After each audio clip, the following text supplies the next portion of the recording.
Full crowd. Good afternoon, everyone. Welcome to the Appellate Division First Department. Based on the note here given to me, we have 5.5 hours of argument time requested. I dare say that I don't believe all of you folks want to be here till like 6, 7 o'clock at night. So we have read your briefs, the record, and are prepared, so please give us the time that you think you're going to need. That said, first case up, People versus Domingo Rivera. Good afternoon, Your Honor. Appellate request 4 and 2. Respondent 3. Oh, hang on a second. 4 and 2 and 3. Thank you. Next case is Mehdi versus Clarlin. Yes, you're the interpreter. How much time will he need?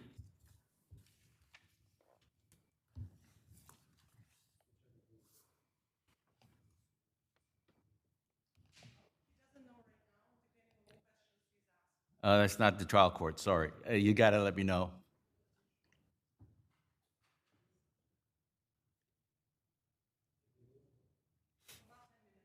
Okay. Okay, I'll give you 4 and 2 and 3. Oh, 4 and 2 and 2, I'm sorry. 4, 2 and 2. You should explain to him what the second two means. Okay, when they come up, I'll explain. All right. Third case up, Hara A versus Rafi T. That's submitted. Fourth case, number 4, Juman versus Cape Church. 3 and 1. Respondent, Your Honor, 3 minutes. Thank you. Number 5, Employer Insurance versus Dominion Insurance.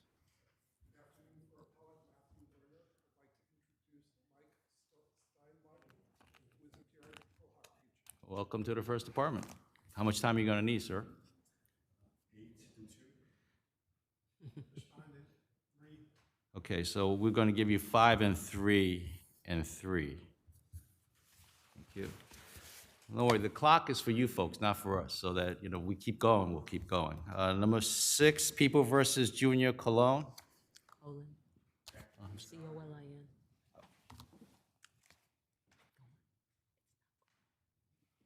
Okay. 5 and 2. 5 and 2 and 5. Thank you.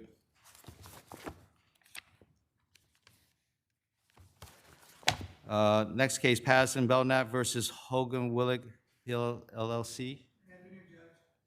You come request 8 and 2, 8 minutes and 2. Okay, 5 and 3 and 5.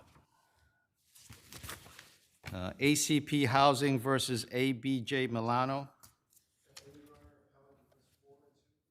4 and 2. 6, I'll give you 5. 4, 2, and 5. Thank you. I'm hearing things. Number 9, Spicer versus Garter World. Good afternoon, Your Honor. Appellate requests 10 and 2. Good afternoon, Your Honor. Respondent request 7. All right, I'll give you guys 5, 3, and 5. Thank you. Number 10, D'Souza versus Hudson Yard Construction. Good afternoon, Your Honor. Appellant requests 8 and 3. 5, 3, and 5. Thank you. Number 11, People versus Deshay Calhoun. Good afternoon, Your Honor. The appellant requests 4 and 1. Sorry, 4 and what? 4 and 1. 4 and 1. Good afternoon, Respondent requests 4. 4, 1, and 4. Thank you. Number 12 is Espinal versus MPI Management. Respondents, Your Honor. It looks like you're here by yourself. You want to submit, or you want to argue against yourself? You'll submit. Thank you. Like that, right? Number 13, Bertram versus Metropolitan Transportation. That's a submit. Number 14, Perez versus City of New York.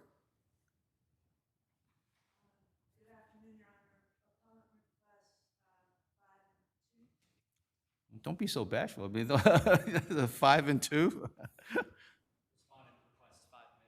Okay, 5, 2, and 5, thank you.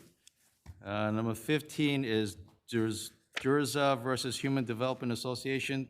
That is a that's submitted. And number Non-enumerated. non-enumerated, sorry. Submitted. Barron's Media versus Shapiro Legal Group, that is also submitted. Thank you. First case up on the calendar, People versus Domingo Rivera.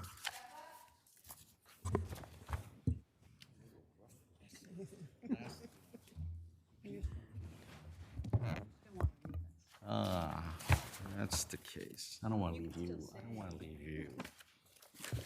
And Bahati. I don't want to leave either of you. Okay, counsel, you're up. Thank you. Good afternoon, Your Honors. My name is Brian First from the Center for Appellate Litigation, and I represent Domingo Rivera. We're asking this court to downwardly depart to level 1 because Mr. Rivera has done everything he possibly could to demonstrate his low risk of reoffense. And how do you say that the record supports your position that your client is, treatment as a sex offense was exceptional? Your Honor, based on the letter written by his sex offense treatment provider, who he worked with for 2 years. Are there any records that corroborate that position? Not the underlying records, as the counsel at the SORA hearing provided that they weren't able to get those because in the Illinois it required a judicial subpoena from an Illinois court that they weren't able to get. But we have the letter from the provider who states that of the 3,000 clients that he had treated in his career, that Mr. Rivera was one of the most compliant he had ever had. He said he was a role model to his peers throughout treatment. He said that his commitment to his recovery was exceptional. And through his treatment and through this work, he both addressed and identified the root cause of his offending, which was his own sexual victimization when he was 5 years old. He reported that, and it was ignored, and he carried that trauma his whole life, and it had multiple negative consequences, most tragically and ultimately the offense in this case. But by identifying and addressing that root cause, he was able to break that cycle of abuse within himself going forward. This is really the best case scenario in sex offender therapy. So counsel, under the circumstances presented, the defendant had most of the support systems or most of the mitigation factors already in place at the time that the offense was committed. And it wasn't a one-time offense. This was the sexual abuse of his son for how many years? From the age of 5 to the age of 13. Understanding that he had all those supports in place, how do we know, based on sexual treatment, sex offender treatment within an incarceratory situation, how do we know who he's going to be when he gets out? Sure, Your Honor. There's a few parts there. So there were 3 or 4, at most 4 incidents alleged over a 6-year period. That's true.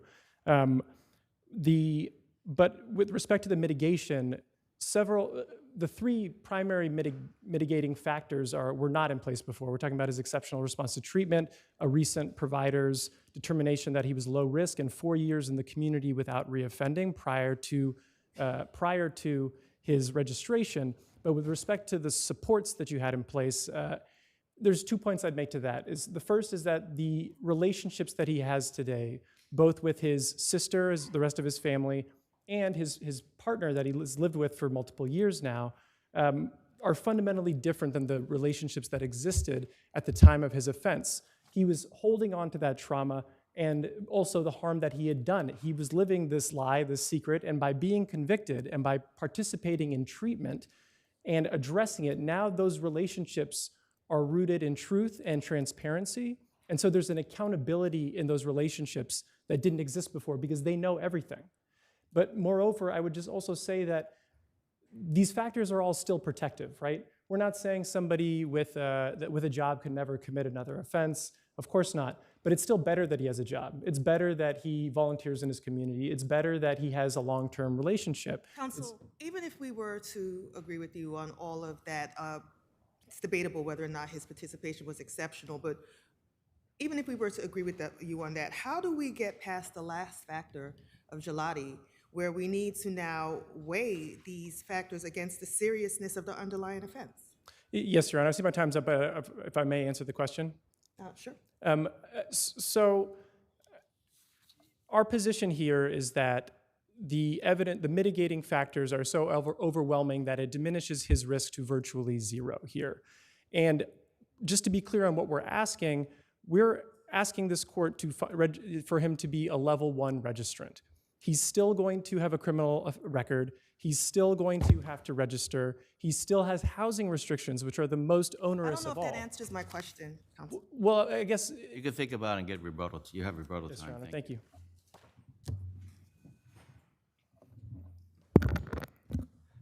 May it please the court, Oliver Lee for the people. Good afternoon, everyone. Can you start with my colleague's question in terms of balancing the mitigating factors versus the aggravating factors here? Yes, Your Honor. So, defendant committed a heinous crime, and to clear up the record, he was indicted for 4 incidents over only 2 years. However, when he was interviewed by police, he reported that he was molested multiple times over a 6-year period, and even described an incident that wasn't included in the indictment where in New York, the defendant and the son, they masturbated together while watching pornography. Your Honors, these crimes were only uncovered because the victim's mother discovered the sexually explicit text messages that indicated that he wanted to continue abusing his son. Given the heinousness of the offense, My question is then, I don't see, unless I'm mistaken, please correct me if I'm wrong, the 75 points that was assessed against the defendant, he's not challenging those 75 points, is he? no, he is So not. that all the things, all the items or issues he's raising here on appeal, that was all considered and taken into in the RAI, Yes. right? Yes, Your So Honor. that it's basically now having a second, essentially asking us to override or second guess what the SOAR court did in terms of balancing everything, right? And that's kind of a high standard there for us to try in terms of reversing that, right? Definitely. Because the bottom line is 75 points is there. It's a different thing if you will argue on appeal that 75 points is inaccurate.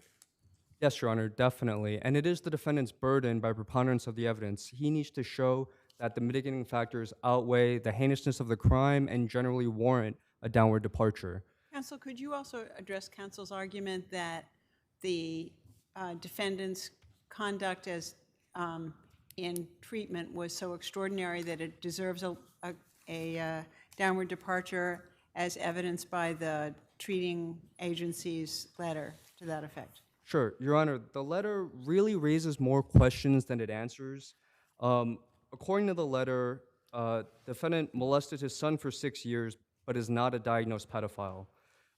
He did this because he had PTSD and couldn't manage his stress levels appropriately. Unfortunately, Your Honor, nothing in the record indicates that child molesters that suffer from PTSD are somehow less dangerous than diagnosed pedophiles. Additionally, this low risk that is noted in the letter, we have no baseline assessment of where he began, given that the explanation for this conduct is a mismanagement of stress. We have no idea whether he began at low risk and essentially there was no difference from his treatment. The letter is solely focused on his participation, not his response. Furthermore, Your Honor, another factor that was identified by defense is his lack of criminal conduct while unsupervised. Frankly, there has not been enough time between his sentence and the SOAR hearing for that to actually matter. Counsel said it was 4 years, but actually the time went from when he was released until the SOAR hearing was only 2 years, right? It was only 2 years, Your Honor, and he really shouldn't be given credit for the time period under probation or the time period while under periodic confinement.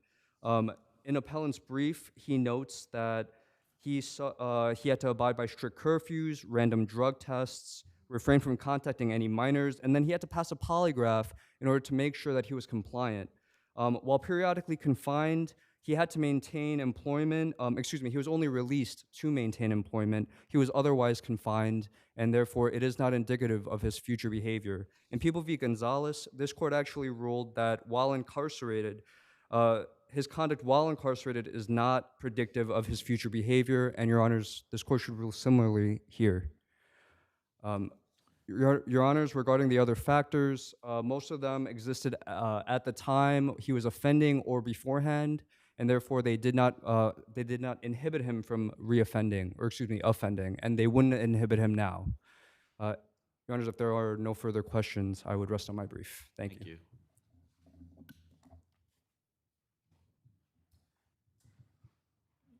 Just to briefly return to the question about balancing, Your Honor, we're not balancing here in a vacuum. What we're asked to do is to balance to determine if his current level 2 designation overstates his risk of reoffense. And our position here is that his risk is so diminished by these mitigating factors that even in light of whatever harm could be caused by reoffense, that level 1 is sufficient. But the problem is that the factors you claim, like family support, and to a large degree existed before, admittedly with different family members, but that was present before, and your claim that his reaction to treatment was exceptional is something we're not sure is supported by the record, by this one-page letter. So we have two, if you're not convinced by those, there's 2 additional mitigating factors, and it's an important factual distinction here. There were 4 years after his release from incarceration. That's in the record, it's very clear. The respondent's argument in their brief is that he should only be credited for 2 of those years because he was on probation for 2 of those years. But this court and the appellate division has never held that. It's always been, the appellate division has always credited registrants for the time that they're released from prison because this is data-driven. And all the studies show. So it's your position that the special terms of his release being confined and only, for colloquial terms, saying work release, things of that nature, that shouldn't count, that he was under some sort of supervision? So that's a different thing, Your Honor. There was 18 months of periodic confinement, and I understand that's incarceration. He goes every day at the end of the day back to the jail. After that, there were 4 years where he's in the community, 2 years in Illinois and then 2 years in New York. That is, I'm 100% sure that is in the record, and he should be credited for those 4 years.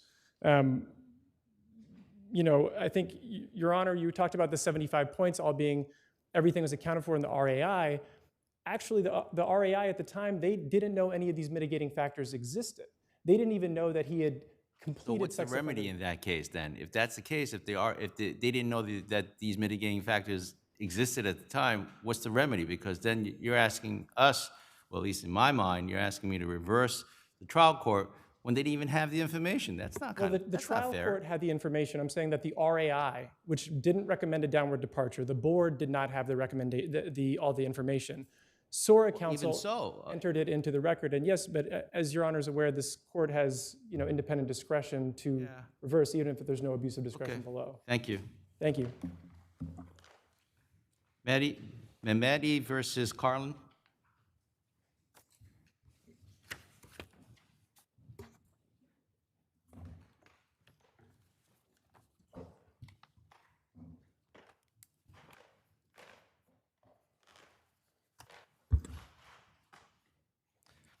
Can you explain to the individual that this is an opportunity for him to convey to us why he thinks the court below was erred?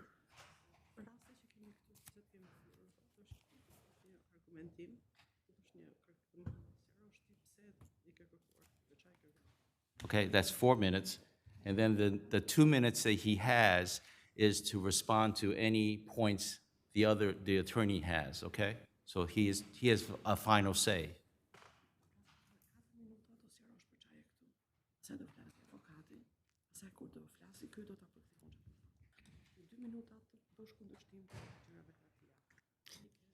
And if you would mind, please identify yourself as the interpreter for this appeal. Thank you. Can you hear me? Yes. Yeah. Good afternoon, Esmeralda Moscow, M-O-S-K-O, Albanian interpreter. And you're, the court assigned you for this? Thank you very much. Okay. Okay, sir. Please identify yourself for the record. Emri është Subi Mehmeti. My name is Subi Mehmeti. Okay, and, okay, you're up. I gati, mund ta fillosh argumentimin. Unë kam hapi çështje në gjykatën supreme I've appealed to the Supreme Court me të panderin, Silva Likalin. with the gentleman represented here. Çështja ime vjen si me poshtë, këto më kanë zhduk. nga çështja për gjykim 134 rekorde mjekësore, gjenje e rëndë The case is as follows. They have deleted 134 records, rekorde mjekësore spitali medical records, hospital records from the case, për të cilën përcaktojnë në gjenje rëndë shëndetësore me pafësi totale për punë. which determined my total disability for work. Gjithçka ishte mbështetur në ligje federale. Everything was supported by federal cases. Unë me vonë kaloj në ankth, stres, depresion. It made me go into anxiety, into stress and depression. Flitet për vitin 2013, I'm referring to years 2013, 2013. 2013. Këto përfitoj nga rasti se unë isha në gjendje transhnetësore.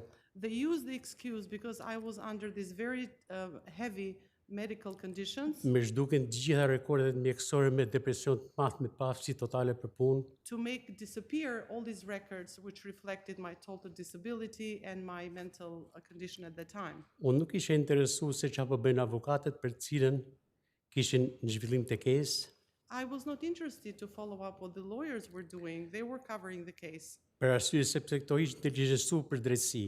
because they are licensed to interpret and to do law. Unë kisha besim plot se këto nuk do të bëjnë këto krime mbi mu. I had complete faith they would not impose those crimes on me. Krime për cilën këto më kanë kushtuar shumë vimësi. These crimes, in consequence, following the years, have cost me a lot. Të dhejtë. Yeah, that just means you have 2 minutes. The 2 minutes. Vazhdova që unë të hap çështje pa ditë gjë se çfarë krimesh ka kryer këto mbi dosje. I continued pursuing the case without being aware that what they had done to my case, what they had deleted, Sepse çështja ime nga çështje ligje federale because my case, from being a federal case, mori drejtim tjetër mbi disiplinën e punës në kompani. took another direction that was about supposedly the discipline of my discipline and performance on my job. Arsyet ishin sepse krimet mbi dosje kishin influencu edhe me mposhtën mu. This put me down, and the reason was because there were crimes committed towards the facts on the case. Të gjitha kërkesat e mia që bëhen në gjykatën federale mi hedhin poshtë. All my appeals to the federal courts have been thrown out. Mbështetën në rreth juridika e topellës topell. Mbi disa ligje që mu më kundërshtojnë gjykimin. Based on some laws that disallow me to pursue. Detyrohem të drejtohem gjykatës lartë. I would like to appeal to the Supreme Courts. Kam hap dy çështje. I've started 2 cases. Njën çështje e morën dhe ja kalum po prap gjykatës federale. One case was returned back to the federal court. Duke pas besim plot sepse ki ligji për cilën më mbllokote, unë e kisha dë mblokojnjën. Okay, thank you. He can take a seat. He's going to come back. He has 2 minutes to respond.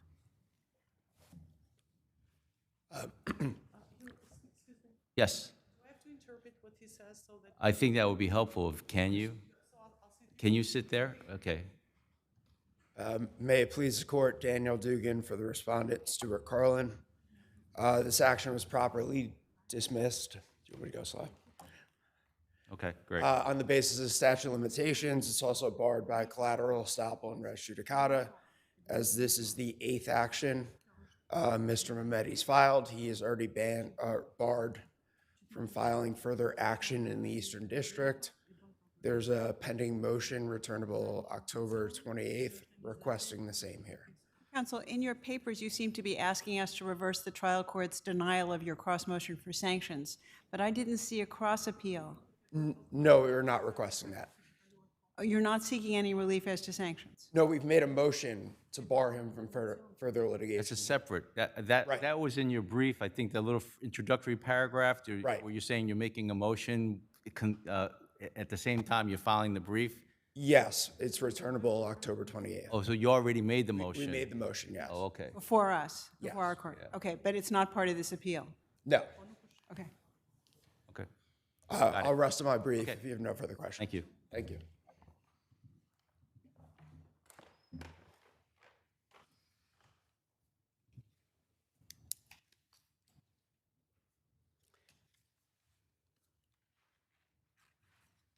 Okay, I'm sorry.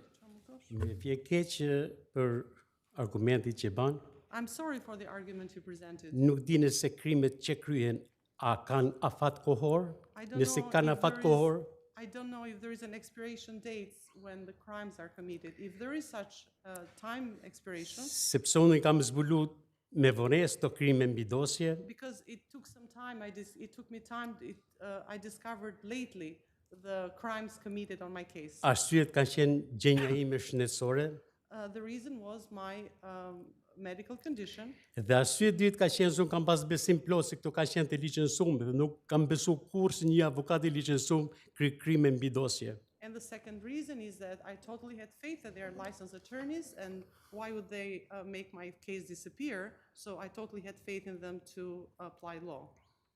Okay, Faleminderit. thank you.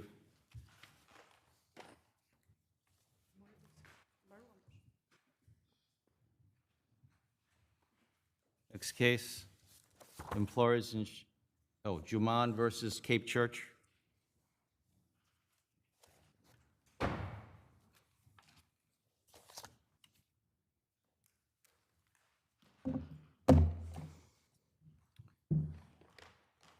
Good afternoon, Your Honors. I'm Judy Shaughnessy from Wilson Elster here for ICE Electric. Your Honors, ICE is just simply the wrong company. It's not even really a company, it's just some guy out in Long Island. Let's just back up for a minute. This Yes, is the sir. motion to dismiss, Yes, sir. 3211A1. Correct. First question. Can we consider an affidavit of your client, putting aside what the affidavit says, on is an affidavit documentary evidence under our case law?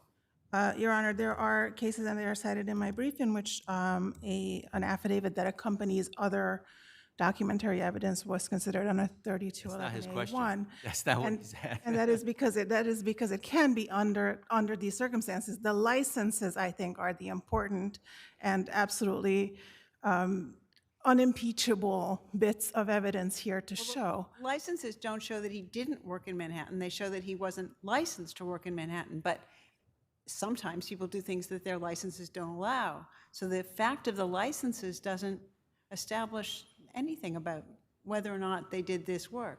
The license in conjunction with the work permits, which show that this company had no work permits for the site, Your That Honor. doesn't mean, as my colleague is saying, that the fact that the work permit and the license ostensibly show that your client didn't do the work, people still fly on the radar and still come in and do the work, right? And the only way we, am I? Yeah, Is that what you were? yeah.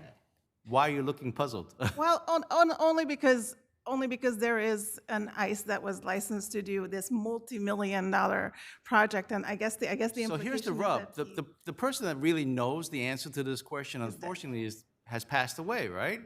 And you're relying on the wife to tell us otherwise. I'm not relying on the wife to say what his dead husband has done, only to say that he is dead. And the licenses show that he really is just this one-man operation out on the island. And the company, the ICE that was licensed to do this job is this multi-million-dollar electrical company appropriate for the job that is going on. So, And they so are counsel, here, and I guess the question is whether this issue is ripe for our consideration at this time in the absence of some discovery, because where is the basis of her knowledge set forth in the affidavit? Your Honor, I don't love the affidavit. Pardon? I don't love the affidavit, and I would like to move, But we're stuck with the affidavit. well, but we don't need it. The absence of permits, the absence of a license, Right.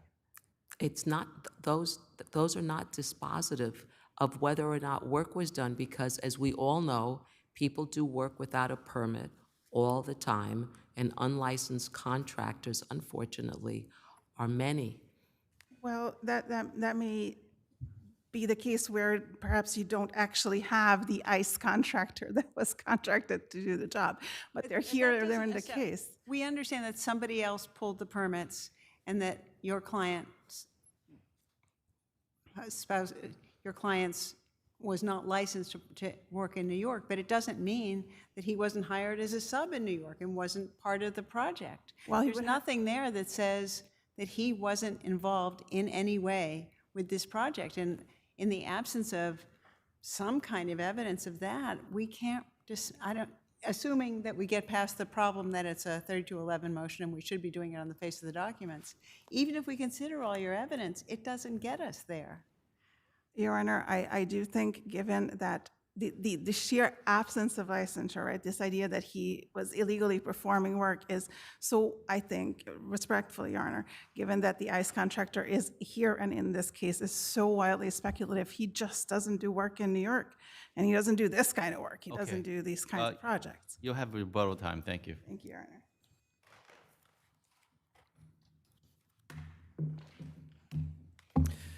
Good afternoon, Your Honors. May it please the court, Anthony Mangona, the law offices of Michael S. Lamonsoff.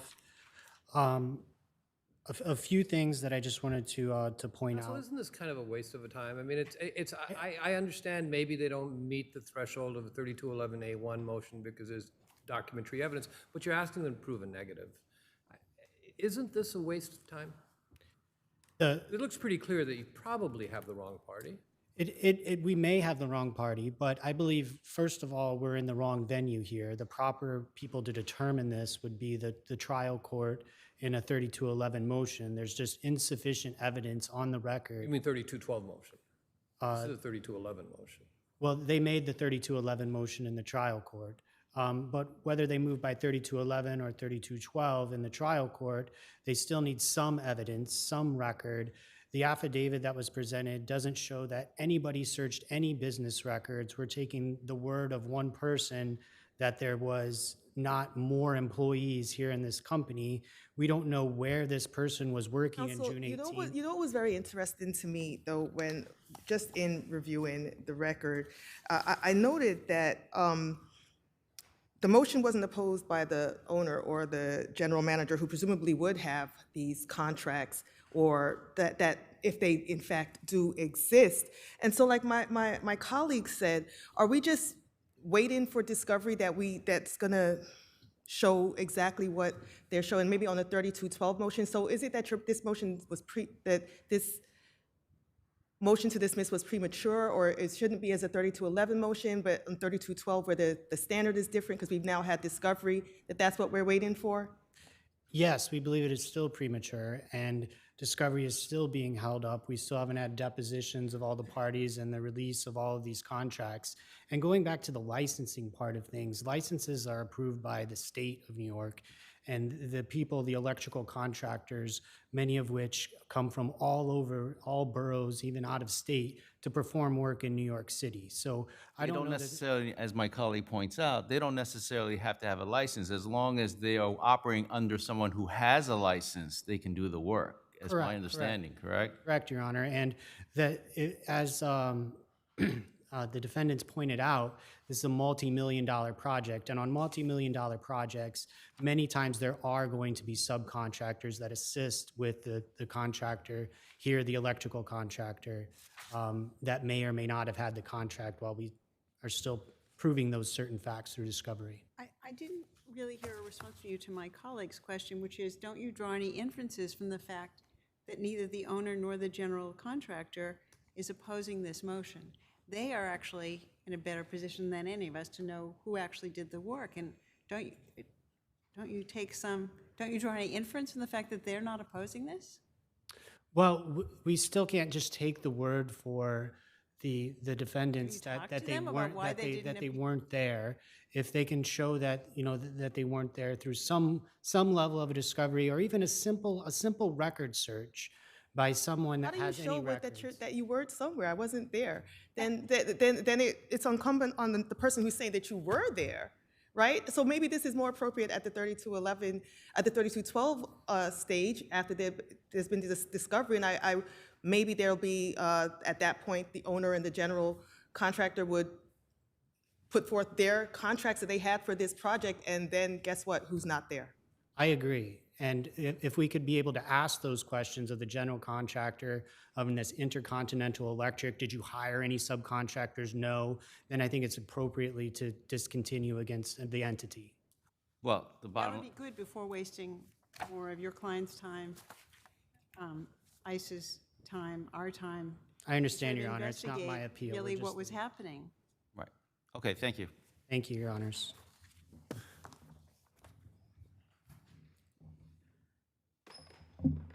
Your Honors, I think the only point I just wanted to revisit for a second is this idea that he could have done work without. You know, after hearing the arguments and my colleagues' questions here, you know, it's also incumbent on you, you can reach out to the owner and the GC and everything to get this all settled too. I mean, rather than, you know, waiting for the plaintiff, because they don't have an incentive, you've got an incentive. There's nothing to stop you, based on the questions that you're getting here, is simply contact the owner and the GC and say, hey, you gotta stip me out of this because I'm not the guy. That, Right? Your Honor, I do It's appreciate simple that as that. question. I do appreciate that, Your Honor. That is So that sort we of don't what I have was to waste thinking to do. any this of our times and your time, right? I mean, right now you're battling windmills. You're relying on stuff that we all gave you, that gave you the impression that we don't have enough here. Your Honor, I hear it, I understand it, and that actually was my only point, is that whatever the burden is going to be on a 3212, if the idea is that they cannot disprove their presence because it's always possible for somebody to sneak into a job and do unlicensed work, I mean, that surely is not their burden. Oh, thank you.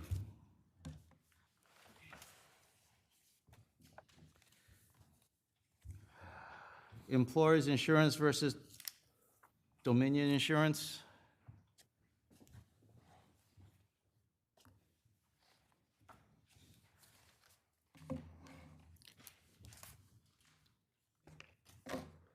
Okay, Counsel, you're up.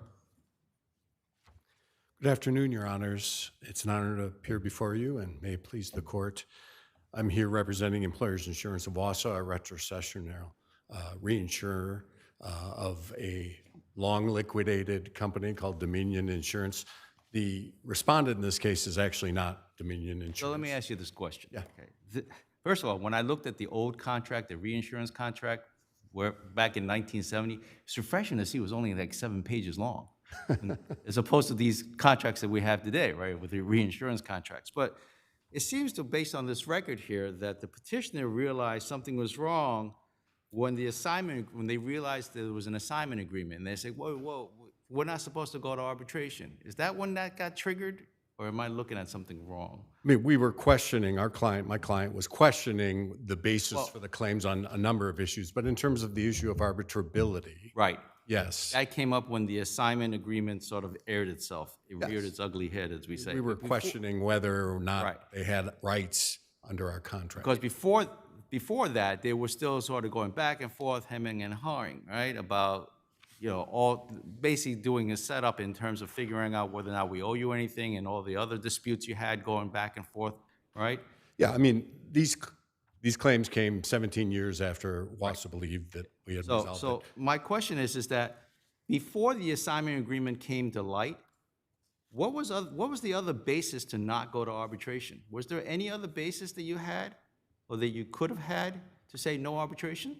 Well, they're not a party to the agreement, but they claimed that they were. The agreement being the reinsurance contract, the Correct. earlier contract. Their original demand indicated that they were demanding on behalf of Dominion Insurance. So since you knew that, since your client knew that, wouldn't that this petition to stay arbitration should have came earlier rather than later?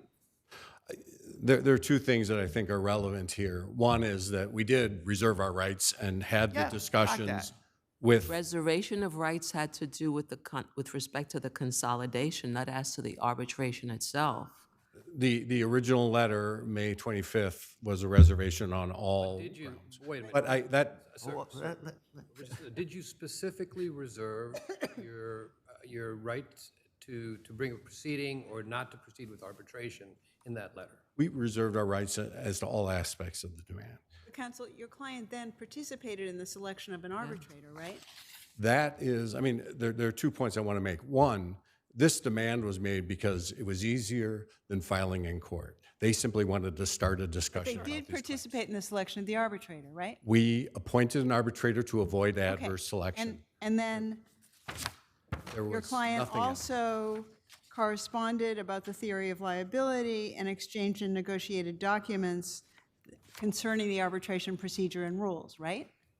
Yeah, that's really a form letter Why that they isn't sent. there a waiver of arbitration here? Because there's no agreement to arbitrate. There is no right to arbitrate. That is the threshold issue. Well, no, not exactly. Well, if you had the basis, the other basis being that they were not a party to the reinsurance contract, right?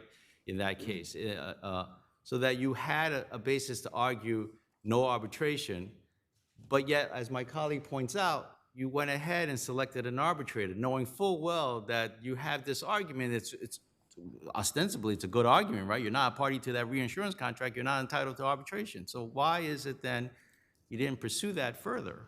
We were having discussions to see if the matter could be resolved and avoiding that process entirely. Ultimately, the court, and I don't think the other side disagrees, that we brought a timely petition. They did not include the language that triggers the 20 days. Our petition was deemed timely. But counsel, let's go back to the issue of waiver, okay? Because it is the big issue here, right?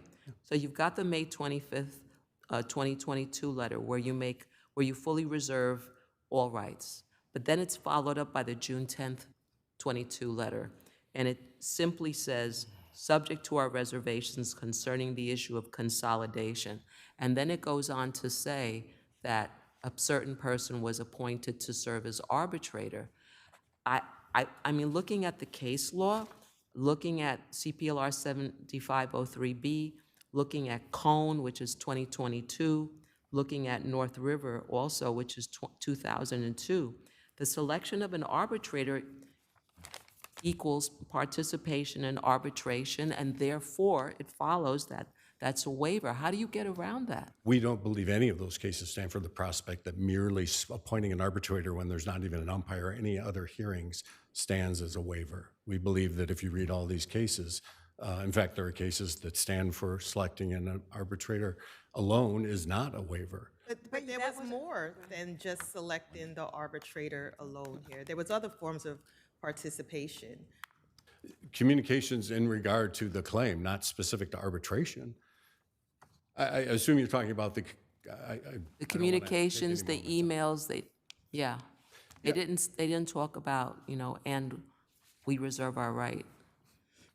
I would only say that in each of those communications, we are disputing fundamentally whether or not they have any rights under the contract, which includes the right to arbitrate. Okay, thank you. You have rebuttal time. Good afternoon, Your Honors. I'm Robert Kalanoff and Katz. We represent. Counsel, would you agree that but for the selection of the arbitrator and the emails going back and forth, maybe to move the process along, that they're not subject to arbitration? No, they are subject to arbitration. They signed a reinsurance treaty with Dominion Insurance Company, the liquidated insurance company, which covered this particular dispute on non-payment. We are assignees of that contract. Right, and there's no, if you look at that contract has no anti-assignment clauses in there. There's nothing in there that says that you can't do, the liquidator could not do what it did, right? Correct. So, and in terms of stepping into the contract, my position is, my thinking is that if they knew, if in fact they took the position that that reinsurance contract, that you weren't a part of that, let's just, for argument's sake, that you weren't a part of that, they should have moved quickly they should have moved quickly to stay the arbitration rather than go back and forth with you folks and then also pick an arbitrator. Well, you just pulled my note that I made Sorry. a couple moments ago, latches. And you have a situation of latches here. If you take a look at the timeline and you take a look at the decision below, Justice Chan systematically dismantled their arguments day by day by day, setting forth the different correspondence and what they said. And putting all that aside, let's assume arguendo that there was no contract. We still have a unilateral contract here to arbitrate. I sent out a notice to arbitrate. They participated by naming an arbitrator. There is no argument here that there wasn't What do a you waiver. say about them saying they reserved their rights to dispute the fact that they had to go to arbitration? How do you respond to that? I think all you have to do is read the letter.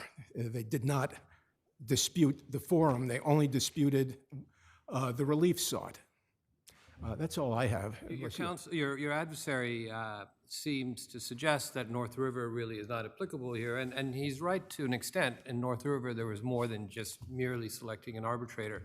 How do you respond? Well, the language in North River is quite clear. It says participation in the arbitration, i.e., by selecting an arbitrator, waives any objection that there was no agreement to arbitrate. But factually, there was more time, there were a couple of years went by. I mean, it's a different fact pattern, but what I'm asking you, is it sufficient selecting an arbitrator plus engaging in substantive discussions with respect to the arbitration? So with those two combined, is that sufficient under North River? Oh, I think so. I mean, the discussions between April 13th, 2022 and October 3rd, 2022, when they finally brought the action,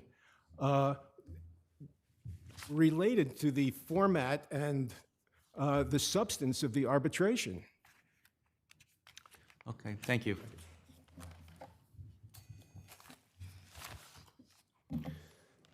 Thank you, Your Honors. I just want to address a couple of issues that I think are lingering from our last discussion. One, the cases that we believe support the idea that just merely appointing an arbitrator not sufficient under New York law are in our reply brief.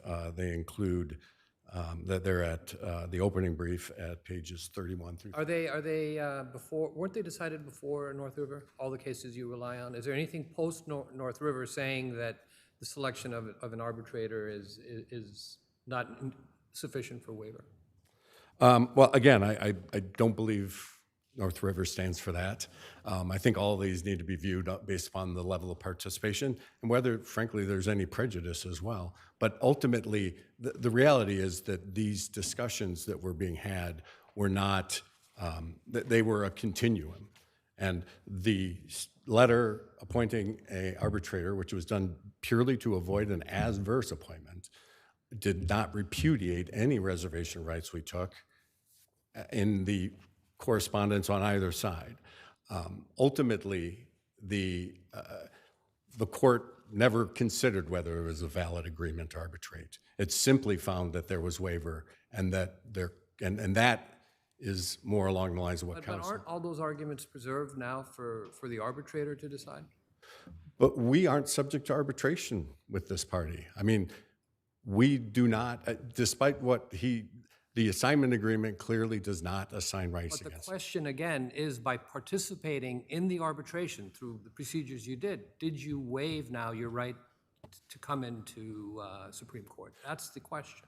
Yeah, we believe that we timely brought a motion to stay the arbitration, and that we sought other relief. How does that overcome the fact that before that, you had participated in the choice of the arbitrator, you discussed the procedures for choosing an umpire if necessary, you discussed other procedural aspects related to the arbitration? It seems to me that if I'm having a dispute with somebody and they say to me, let's arbitrate, here's a notice of arbitration, let's deal with this by arbitration, and I respond to it, I might not have had to, there might not have been an underlying agreement, but once I respond to it, why isn't that a waiver, especially given that it wasn't just as to the choice of arbitrator, but also as to participating in procedural issues related to the arbitration? Yeah, to be clear, the arbitrators were identified and they never had any discussions. There was never any discussion about who an umpire should be. You stepped to that because you had to stay, the stay application came in. That's why they stepped to hold everything in abeyance, right? That's what happened. It's not Even before that. I mean, they could have started talking about an umpire the day after they were appointed. But they did not. They did not. The parties were having discussions unrelated to arbitration. Correct. And just to add to my colleague's point is that you could even take it back even further in the sense that, as my point earlier to you, and you recognized it, was that, under the reinsurance contract, you took the position they're not a party to that. So that if you knew that way back when, at some point, even before you even needed to pick an arbitrator, you could say, you know what, you're not a party to this agreement. I'm going in right now to stay your demand for an arbitration. See, that's where I'm having, unless I'm misreading or mishearing you, you had that position, yet you get the demand and you go into doing all this other This stuff. was an archaeological exercise by our client involving claims that were arising out of a liquidation that nobody who was involved Right. was around. Right. So the fact that there was a slow drip of information that ultimately led to believing we had the evidence to support the But are you petition. suggesting you didn't have the reinsurance contracts from back in the 70s and you got them years or after participating in the arbitration? We had the had the reinsurance we had the reinsurance contracts. They are not a party to them, but So You had yes, the argument. yes, So that's you the had the argument. argument then. they represented that they were an assignee, and until we had the documents, Correct. That, I agree with you. In that timeline, then I don't understand if those are exactly the facts you had in front of you. Why did you then go ahead and select an arbitrator to protect yourself? Or you had all your reservations, you select an arbitrator. Instead, in my mind, and correct me if I'm wrong, the natural impulse was like, you made a demand, I'm not doing that. You're not party to this agreement. I'm moving for a stay of arbitration. it is standard practice in the reinsurance industry to provisionally appoint an arbitrator to avoid an adverse. The contract Well, it's explicitly standard by practice. standard Well, I was gonna say it's standard practice in court here. We call balls and strikes, right? I mean, that's. No, I understand, but my point is that the provisional appointment of an arbitrator is something that is commonly done because we are protecting ourselves against the possibility that if they are able to establish a right to arbitration, Those that arguments they sound- will appoint Right. an arbitrator for us. Sounds like those are things that an arbitrator in this kind of context who knows the industry would be able to handle that. No. Thank you, I got it. Thank you. Thank you. People versus Junior Collin.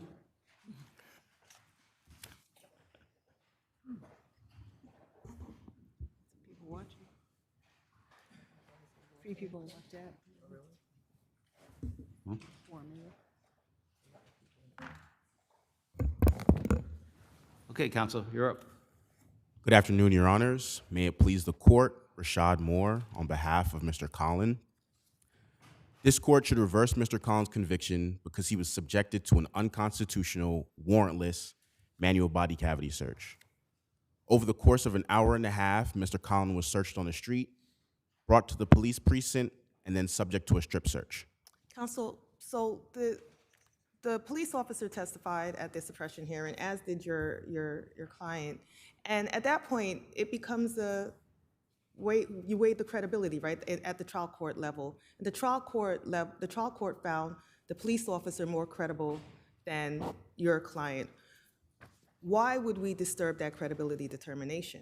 Because this isn't a credibility determination, Your Honor. Just looking at what the officer testified to, Mr. Collin, and I quote on page 42 of the suppression hearing, he squatted facing us. The reason why officers have individuals perform this maneuver during a strip search is because it's physically impossible to just clench one's butt cheeks and perform a squat. So if evidence is only in between the butt cheeks, it would fall out.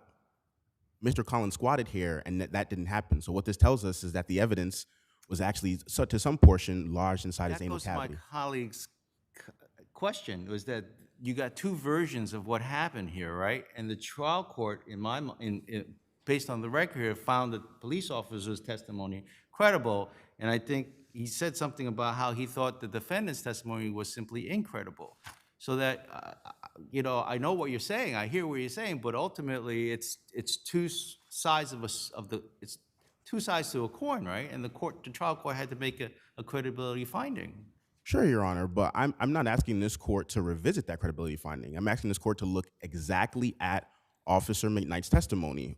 On direct, he was asked, during the strip search, did he squat? He squatted facing us. The reason you're asking us to look at his testimony is to read it differently from the way the trial court did. And what we're telling you is, or raising the question about is, it is not typical for us to reread the testimony. We read the testimony, but normally we try to read it from the same point of view as the trial judge, and you're asking us to read it and come to a different result, aren't you? That's correct, Your Honor. It's a factual... Why isn't that, given that we're required by law to defer to the trial court's credibility findings, why should we reverse the credibility finding of the trial court? Because what the officer is positing here is a factual impossibility. Mr. Collins squatted and no evidence came out. The only time the officers were able to determine that evidence was there is when he turned around and leaned forward, and three officers restrained him, and the item had to be physically removed from himself. This is a violation of People versus Hall, where the Court of Appeals reversed because the officers saw a string hanging from the defendant's anal cavity and then removed it without a warrant.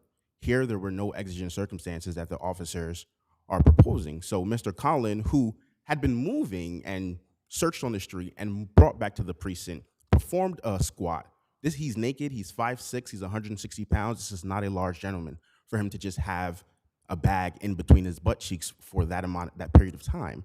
After doing a squat and nothing coming out, it's clear that the evidence was inside or protruding from his anal cavity, and it was only removed once the officers removed it. And that simply is a violation of the Fourth Amendment. Okay, thank you. Any other questions?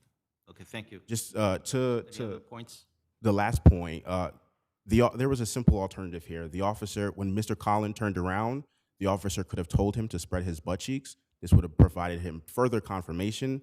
If the evidence fell out, then it was only in between the butt cheeks, and if it didn't fall out, then officers would know that it was protruding from his anal cavity, be able to obtain a warrant and remove it properly. Thank you. Thank you.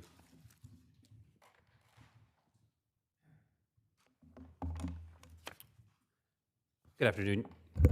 Good afternoon, Your Honors. May it please the Court. Nathan Morganti on behalf of the people. The court below correctly denied defendant's motion to suppress the drugs, relying on the reliable testimony of Officer McKnight. What's your response to counsel, your friend's argument that this is not a credibility issue? If we look at it ourselves, it's straight up, a matter of law. Your Honors, I think this is exactly a credibility issue, and the only way for this court to decide that these drugs weren't properly seized would be to challenge the credibility of the officer. And that's specifically because the officer said on page 42 of the transcript that the drugs were, quote, not inside the rectum. And that right there is a statement that the court below found credible and found defendant's testimony to the contrary incredible. And so in order for this court to say that those drugs were found inside the rectum, that would be a credibility determination. And I think that is really But what about the fact that if someone has, as the defendant posits, if it's between his butt cheeks and he squats, it would fall to the ground, and that didn't happen here. Well, Your Honor, we know from the record that defendant really only squatted once based on the credible testimony. The testimony that was credited below, and that squat was done improperly. It was done facing away from the officer, or facing front towards the officers, which did not allow the officers to know if that squat was done in a way that would have allowed the evidence to drop. And then once defendant turned around, giving officers the view of where the drugs were placed, that defendant did not squat. He kind of leaned over. So there is no circumstance here where that necessarily would have led to the drugs necessarily dropping out. And I think that, excuse me, Your Honor. So in regardless, there's nothing in the record that creates this physical impossibility that defendant is now claiming on appeal occurred. This is, as discussed, entirely a credibility issue. If Your Honors have no further questions, we'd rest on the brief and ask you for. Thank you.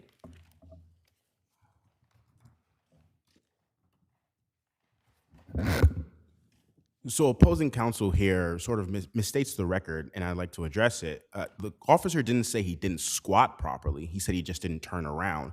Whether the depth of the squat here, if it was improper, the officer would have noticed it and would have commented on it because it goes to the heart of this case. What we know is that he squatted facing him. That would be enough for the evidence to drop out. But I thought that what counsel said is not that he squatted improperly when he was facing the officers, but when he turned around and they told him to squat again, then it was not really a squat, but rather leaning over. Well, counsel said he didn't squat properly the first time because he didn't turn around. But that doesn't mean that he didn't squat properly. It just means he didn't follow all of the commands. When he's facing the officers and doing what he's told to do, the officers can't see anything. They're looking at him face to face, right? They don't see what's behind him, right? So when they say to turn around, that's when your friend here is saying that there wasn't a squat, but more of a lean. And that's where the testimony comes in and says what happens next, right? No, Your Honor, that's correct. That's not what happened? No, because what we see here is the officers tell him to turn around and squat. Those are, while one command, two separate things to do. He squatted while facing them, so he followed half of the command, but didn't Okay. squat. Right, but that doesn't mean that he didn't squat to the proper depth. Okay, but if he turned around facing the officers and listened and obeyed the command to squat, officers can't see anything. That's correct, Your Honor, but he didn't need to see something. What he needed to see was if when Mr. Collins squatted, the drugs would have dropped out. That's what he needed to see, and when he performed the squat, but he did not see that. The only thing he saw was nothing come out. He didn't see the plastic bag until Mr. Collins turned around and leaned forward. Granted, on that second time, he didn't follow the proper command, but squatting again wouldn't have done anything because the first time it didn't come out. Thank you. Fair point. Thank you. Patterson Belknap versus Hogan Willig. Justice Gesmer is recused from this matter. If there is a tie, we will vouch in a counsel pursuant to the court rules. Thank you. Counsel? Good afternoon, Your Honor. May it please the court. This is an appeal from a motion to dismiss a fraudulent conveyance case. The subject of the conveyance is a retainer paid to my firm to pay for attorney's fees. I think that the Knopf case, Southern District of New York case, is dispositive authority. Well, before we get to Knopf, and we can discuss that, didn't we, in parallel litigation, really address these issues? And why shouldn't we follow our prior decision with respect to Patterson Belknap versus Marcus and Sinelli? Well, Judge.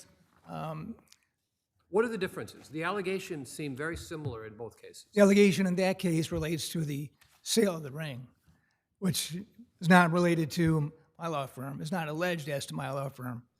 Well, that's a factual difference. Legally, aren't they the same claims, essentially? No, they're not, Judge. I can't agree with that. Because legally, what we had here with my firm, the transfer of money held in an operating account, used to pay for attorney's fees appropriately and in accordance with the law. Wasn't the money supposedly for future legal services, and wasn't it transferred over in chunks into the operating account of your firm, counsel? Judge, I'm glad you brought that up because I do want to address that. Please. I could. First, and can I back up a second to say something with respect to Judge Bluth's decision? The court said we were correct to cite Knopf, and of course I agree with that. The court said, but this is not straightforward retainer, which was drew down upon to pay for attorney's fees. She also said the record does not show the defendant generated monthly bills and subsequently withdrew corresponding amounts from the retainer. Counsel, that's exactly what we did. Counsel, let me elaborate a little further on my question. The entire amount of the Iola trust, the Iola account, was transferred to the operating account within 2 months of the initial deposit, and then its large amounts are transferred in kind of in an unusual way. $56,000 on January 2nd, 2018, $31,000 on January 3rd, 2018, $162,000 on January 4th, $172,000 on January 5th. How does that make sense when we're talking about the sale of a ring in a private sale, notwithstanding a restraining order as to the assets of this person, the deposit of those proceeds in an Iola account, and then the disbursement, boom, boom, boom, 1, 2, 3, 4, and then all the money's gone. First of all, Judge, there's absolutely nothing incorrect, according to the Fourth Department, in the Aquilo case, and Opinion 570 and 816, for money to be held in an operating account and be used to pay attorney's fees. Granted, what's unusual in this case, and this is probably why I'm here. Future services, did everything happen? Were the services provided in that very, very narrow window of 5 days? 1, 2, 3, 4, 4 days? No. So what was? I'm not understanding your question, Your Honor. No, the money was deposited in a Iola account on December 4th, 2017. The money was transferred into an operating account, all of it, in segments, I agree, in segments, but all in one spot as of January 30, 2018. The first bill for 3 cases was generated on February 19, 2018. All those monies were used properly as legal fees in accordance with the Knopf case by February 5, 2020. Did Stewart have control of those monies? For example, before you made transfers, was there a request for Stewart, we're going to make these transfers? Are you agreeing to these transfers? He transferred the money to our firm in one lump Just sum. yes or no. Did Stewart have control over the monies in the law firm's account? Legally, it was her money when it was in the IOLA account, not the operating account. Okay, so did you ask for permission from her to transfer it from the IOLA to your general operating account? We had her permission to use the money to pay attorney's fees. So it sounds like that she didn't really have control over those monies. You can answer the question. Sure, go ahead. Did we have, we had control and the right to use the money when it was in the operating account, Judge, and it was transferred in accordance with the retainer agreement. I got it. And the statement of client's responsibilities. Right, you have rebuttal time, thank you. Good afternoon. My name is David Kleban from Patterson, Belknap, Webb, and Tyler. This case really is controlled by the court's decision in the Marcus and Chinelli case. Justices Owing and Gonzalez were on. What about the factual distinction that your friend on the right made? There is no legally significant factual distinction. It's true, we don't have allegations that Hogan Willig participated in the sale of the ring. That's why we don't have a contempt claim against them the way we do against Marcus and Chinelli. Otherwise, this case is completely controlled by the Marcus and Chinelli decision that this court issued in May. The court found that we had an actual fraud claim because we pleaded Barbara Stewart's intent with sufficient particularity. The court found that we had a 273A claim and a 275 claim under the DCL because we adequately pleaded those claims, and that the good... In my mind, this is a 3211, right? This is basically assuming the allegations show, unless they come up with documentary proof, the show is completely, can't be defended, cannot be prosecuted. And I don't see, I don't see that in this case here, right? I mean, it's kind of hard. It's kind of difficult to say, well, this case you can't proceed, but then on the M&C case, we'll let you go and proceed. That's kind of like, that's kind of not good. I don't think that could be squared either, Your Honor. And just to put an even finer point on some of the issues dealing with the treatment of the retainer monies, we have, so good faith is an element of the DCL analysis. We have evidence of bad faith that has arisen after we filed the complaint. This is very different from Knopf. I mean, the case Knopf was bandied about and cited, very different.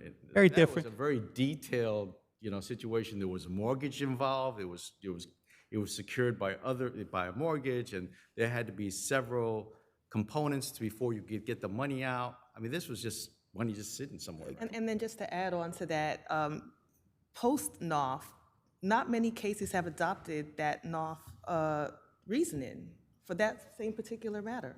To the extent there was any reasoning, Your Honor, in Knopf, I agree it hasn't been adopted. I don't think it's consistent with the law of the Second Circuit. It's particularly inconsistent with the state court. Well, that's more important, right? Is it consistent with our state law? I agree, Your Honor. We cite decisions from the Second and Third and Fourth Department saying that a promise of future consideration is, as a matter of law, not sufficient consideration under the DCL. So I think we're looking at summary judgment soon under that body of law. But I just want to finish my thought on the bad faith that has been evidenced by this defendant in this litigation. They told the motion court, one of their arguments below was that they aren't a transferee under the DCL. And they say that, okay, in support of that argument, they said that the alleged conveyance, I'm quoting, that the alleged conveyance was deposited in a firm trust account where the funds remained on deposit and continued to remain under the client's ownership control until invoices for legal services were issued. That's at page 104 of the record, and those statements are supported by a sworn affidavit from Mr. Yankelunas at page 35 of the record.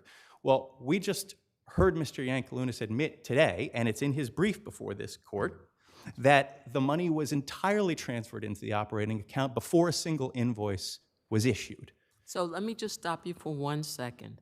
Under the retainer agreement, the defendant listed several matters which would be covered, and one of them was protector against creditor actions, and that would be the Patterson-Belknap action, right? Correct. So does that, does the inclusion of that specific service, I don't know what else to call it, does that cover the defendant as far as the transfer goes, that they had the money in the IOLA account and then they transferred it over to the operating account? Is that protection against creditor actions?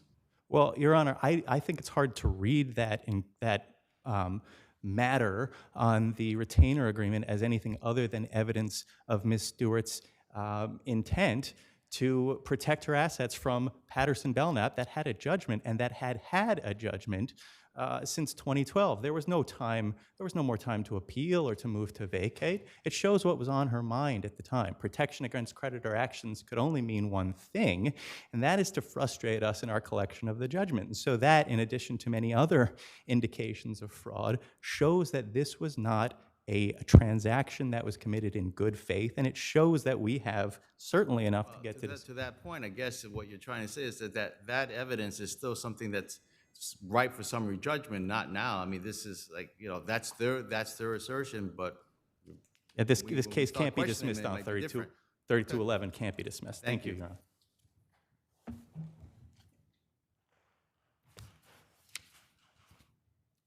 Well, Judge, I think that the record is clear. I understand I'm hearing what I'm hearing, Your Honor. But you may be surprised, when you hear, But there's no question what the law is in this regard. There's nothing wrong. It's a hot mess, as they say. But wait a minute. I just want to push back on that. As has been pointed out, Knopf really has not been accepted, even by the federal courts. So arguably it's an outlier. So really under state law, what's your argument under state law?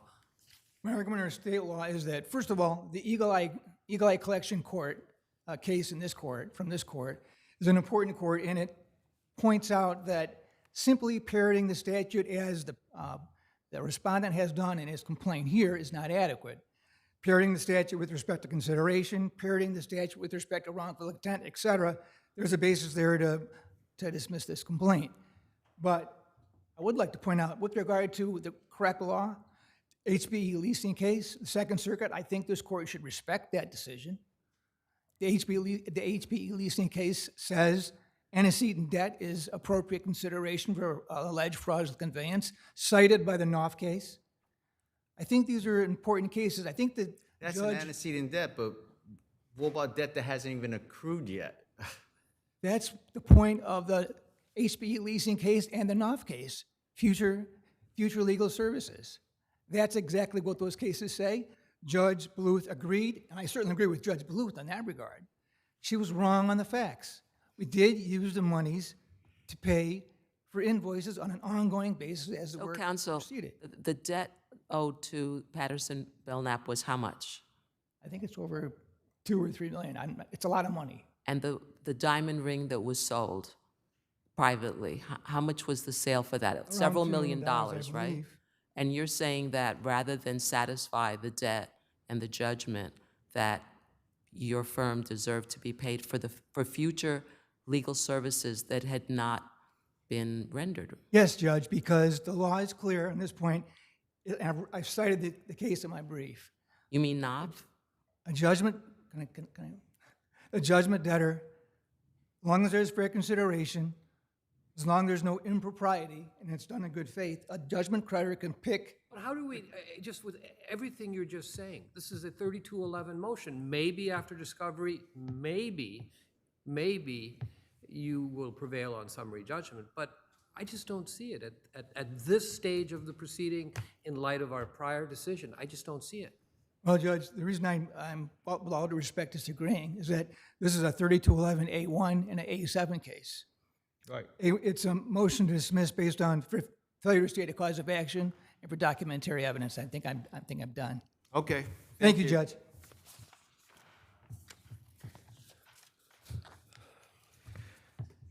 ACP Housing versus ABJ Milano.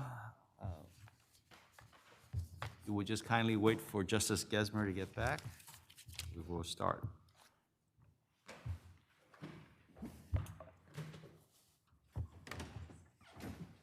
Oh, got worried there. Okay, counsel. Oh, hang on one second. You're up. Thank you, Your Honor. Matthew Hurl on behalf of the appellant. Your Honor, we believe that the trial court erred in granting summary judgment dismissing the complaint in the face of conflicting and... All right, so here's my question. Let me just focus on the mutual mistake aspect of the reformation claim, right? Right. My understanding, correct me if I'm wrong, mutual mistake means that both sides are mistaken to something, to a fact, a material fact of a contract. In the same direction. In the same direction, right? So in this case, let's just say that the seller is under the mistaken belief that, no, the seller says the transaction does not include the vacant lot. The buyer also believes that the vacant lot is not included, that's a mutual mistake if the vacant lot is included, right? Because Right. both sides, right. So here's a hypothetical. What if in that hypothetical, what if in that fact pattern that I just stated to you, that, and it's a hypothetical, that the buyer from the get-go realized that for some reason the vacant lot is now included in the transaction. Does that become a unilateral mistake? I'm sorry, you're saying if the buyer from the get-go From the time when the documents start flowing back and forth between the seller's counsel and the buyer's counsel, the buyer all of a sudden looks and sees, oh my goodness, vacant lots in part of this transaction. Does that create now a unilateral mistake? On behalf of the seller. On behalf of the seller, thank you. I'm saying, so you're saying that they figured out there was an error Yes. and didn't tell anybody. Because I don't think, unless you correct me if I'm wrong, I don't think there's any case law that says that they gotta tell anybody. There's Well, no finders keepers is what you're saying. Yeah, essentially, yeah. And so I would suggest that that as a hypothetical, Yes. but that's not what happened in this case. I'm just saying, is that a unilateral mistake in my hypothetical? Would that be a unilateral? I would think, yeah. I would think it's a mistake on the seller and a fraud on the buyer. Why is it fraud? Because The buyer's the one who drafted the documents. No, the seller drafted. I'm sorry, the seller's the one who drafted the documents that added the vacant lot to the deal. So why is it a fraud? I would suggest it's a fraud. That's not what we're claiming here. Oh. We're not claiming that. So, Okay, and I'd be happy to pursue that claim if that were the case. But we do have the evidence here that indicates that it was never part of the deal, and both sides didn't Wait a believe minute, it wait a was minute. part of the deal. Let's just break it down. Now you ripped the Band-Aid off. Let's break it down. We had to do it eventually, Judge. Counsel, let's break it down. Yeah. There is no question that at the stage when the property was put up, that there were certain understandings of whether or not the vacant lot was part of the deal. Right. But once we get to the contract stage, when the lawyers are drafting the agreements, that's where I'm looking at to see where the mutual mistake is, and it's hard for me to see it. Well, the mutual mistake there is that the erroneous description came in, and all of a sudden the vacant lot became part of the transaction. The deed had 163-165. Right. But there was never an agreement. See, that's the problem. If there had been an agreement, a pre-contract agreement, you're golden. But that I don't see that agreement. But the reason you can see that agreement is because they never took any steps to recognize or manifest an intention to buy that. Or after the deal was closed, they started paying the taxes and all the expenses associated with the vacant lot.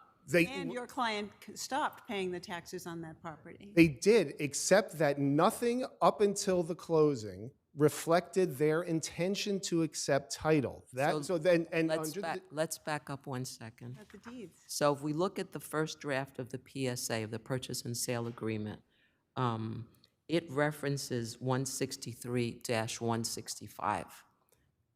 163-165 references two lots, right? The vacant lot and the building In adjacent hindsight, to yes. it. At the time, the attorney who prepared this did not recognize that. But counsel, the point is that prior to the PSA's signing, there was a draft that referenced it at page 551 of the record. Then you go through the docs and you see, okay, so the purchase and sale agreement itself says only 165 West 122nd. Correct. Then it references Appendix A, and Appendix A in two places sets forth the block and lot number, and it references 3 lots, not 2. Then you go to the closing statement. On the front page of the closing statement, it says 165 West 122nd Street, but then when you look at the summary, it references the 2 docks. And the assignment of leases, not the 2 docks, 2 lots, forgive me. The assignment of leases, the same. The assignment of the service contract, the same. The deed, the same, the 2 lots. The signatory page, the same. But then, when you get to the email, that's at record page 828, and this is an exchange between buyer's counsel and seller's counsel, and it says, from buyer's counsel represents to seller's counsel, the deeds do conform with the terms of the contract. Under these circumstances, where the documentary evidence is so overwhelmingly in favor of looking at the sale as the sale of 3 lots, including a vacant lot and its adjacent building, isn't the cover page not reflective of all of the documents, as opposed to all of the documents not being reflected on the first page of the PSA and the closing statement? Well, I would suggest to you that the cover email reflects the single mistake that got repeated mechanically with Single unilateral mistake that got repeated. No, it was that, in respect to that, Your Honor, I would refer you to the true decision, which is in the reply, where the second department addressed a situation similar to this, where they said one party screwed up, they messed up, they miscalculated, and over-delivered to the buyer. And what they said was, because there was a transition of documents where both parties should have and could have recognized the error, it's a mutual mistake. Yeah, but it didn't have a situation where, in my hypothetical, if the buyer knew of the mistake and just kept quiet, how would that change the second department's decision? Does it? I would not deign to speak for the second department, but I would suggest to you that your I can speak, but we can speak for the first department. I understand, but I would suggest that the hypothetical is not what we're facing here, because you're presupposing I'm that looking they at saw it coming. I'm looking at the buyer's deposition. I'm not so sure. Well, no, because the buyer's deposition said it changed at some point where we were going to buy it. Why were we going to buy it? Well, I don't know when it happened, but somewhere along the way it happened because it's in the closing documents, which I then bring back to the trial court's error. Can you just explain then, I guess as an aside, for 3 years, your client did nothing in regards to show that they still thought that they had ownership of this property. I understand they're saying, well, there was a manager and the manager, but nope, they didn't follow for 3 years? For 3 years, yes, they have somebody who does they have a lot of properties, and they pay the tax bills, and this was not paid. I can't. There's no indicia of ownership with respect to the vacant lot subsequent to the sale, unless I've missed something in the. Well, the indicia of ownership, all there is the paying of the taxes. There's. Which they didn't pay. I mean, your client also signed the deed selling the vacant lot, and later, and said in his deposition he didn't read anything he signed. How can we excuse that? Well, I think that he did testify that, but it's not a question of excusing it. It's a question of recognizing that there was an error in the description. Well, there was an error unilaterally. No, again, going back to the true decision, it's mutual when both parties negotiated, looked at the documents, and both had a chance to see that there was an erroneous inclusion of the vacant lot in the deed. But the buyer's principle, I'm sorry. You guys got to give one at a time. Go ahead. I was both ask him. The buyer's principle said that he'd been in a similar transaction where buildings were covered by the same agreement, by an agreement with the city, and in that transaction, a property was included which hadn't been initially, but was included because it was subject to the same agreement with the city. And so he thought, okay, they realized that it made sense to include that, and he thought that was fine. So that's a perfectly rational explanation, not a tricky explanation, but a rational explanation. I understand that, Your Honor, except that assuming that he said that, oh, it's tied to the regulatory agreement, so the vacant lot's thrown in. That was specifically responding to the no change in purchase price. But that still doesn't explain how they did no due diligence, no title search, no reference to it in the financing, no referencing it in applications, which is not what even Counsel, if it was who thrown failed in. to do due diligence here? There's a multitude of documents that pretty much, was it like 90% of them say the same thing? If there was no oral agreement, as my learned colleague has said, if there was no learned agreement pursuant to the deposition, how do you ask for us to bestow your client with equitable relief? Where are the equities here? Because again, leading up till the error being made with the closing documents, there is no manifestation of any intention on their part to buy the vacant lot. Except their approval of those documents.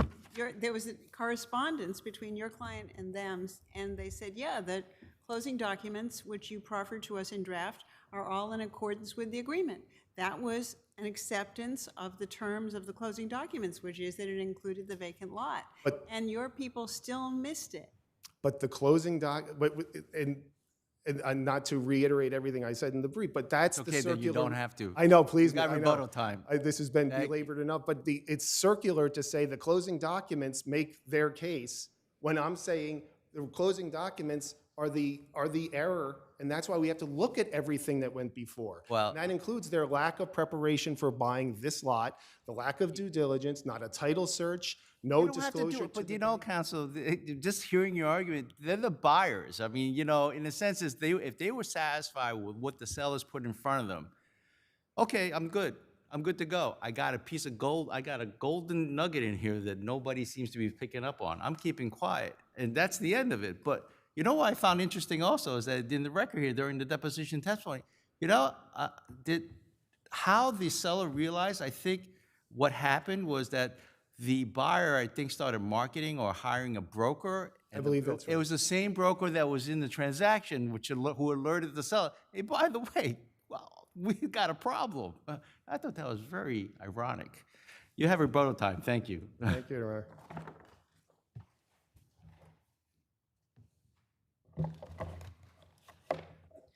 Good afternoon, Your Honors. May it please the court, Sylvia Stockman of Herrick Feinstein. So, counsel, I mean, what are we really talking about here? Because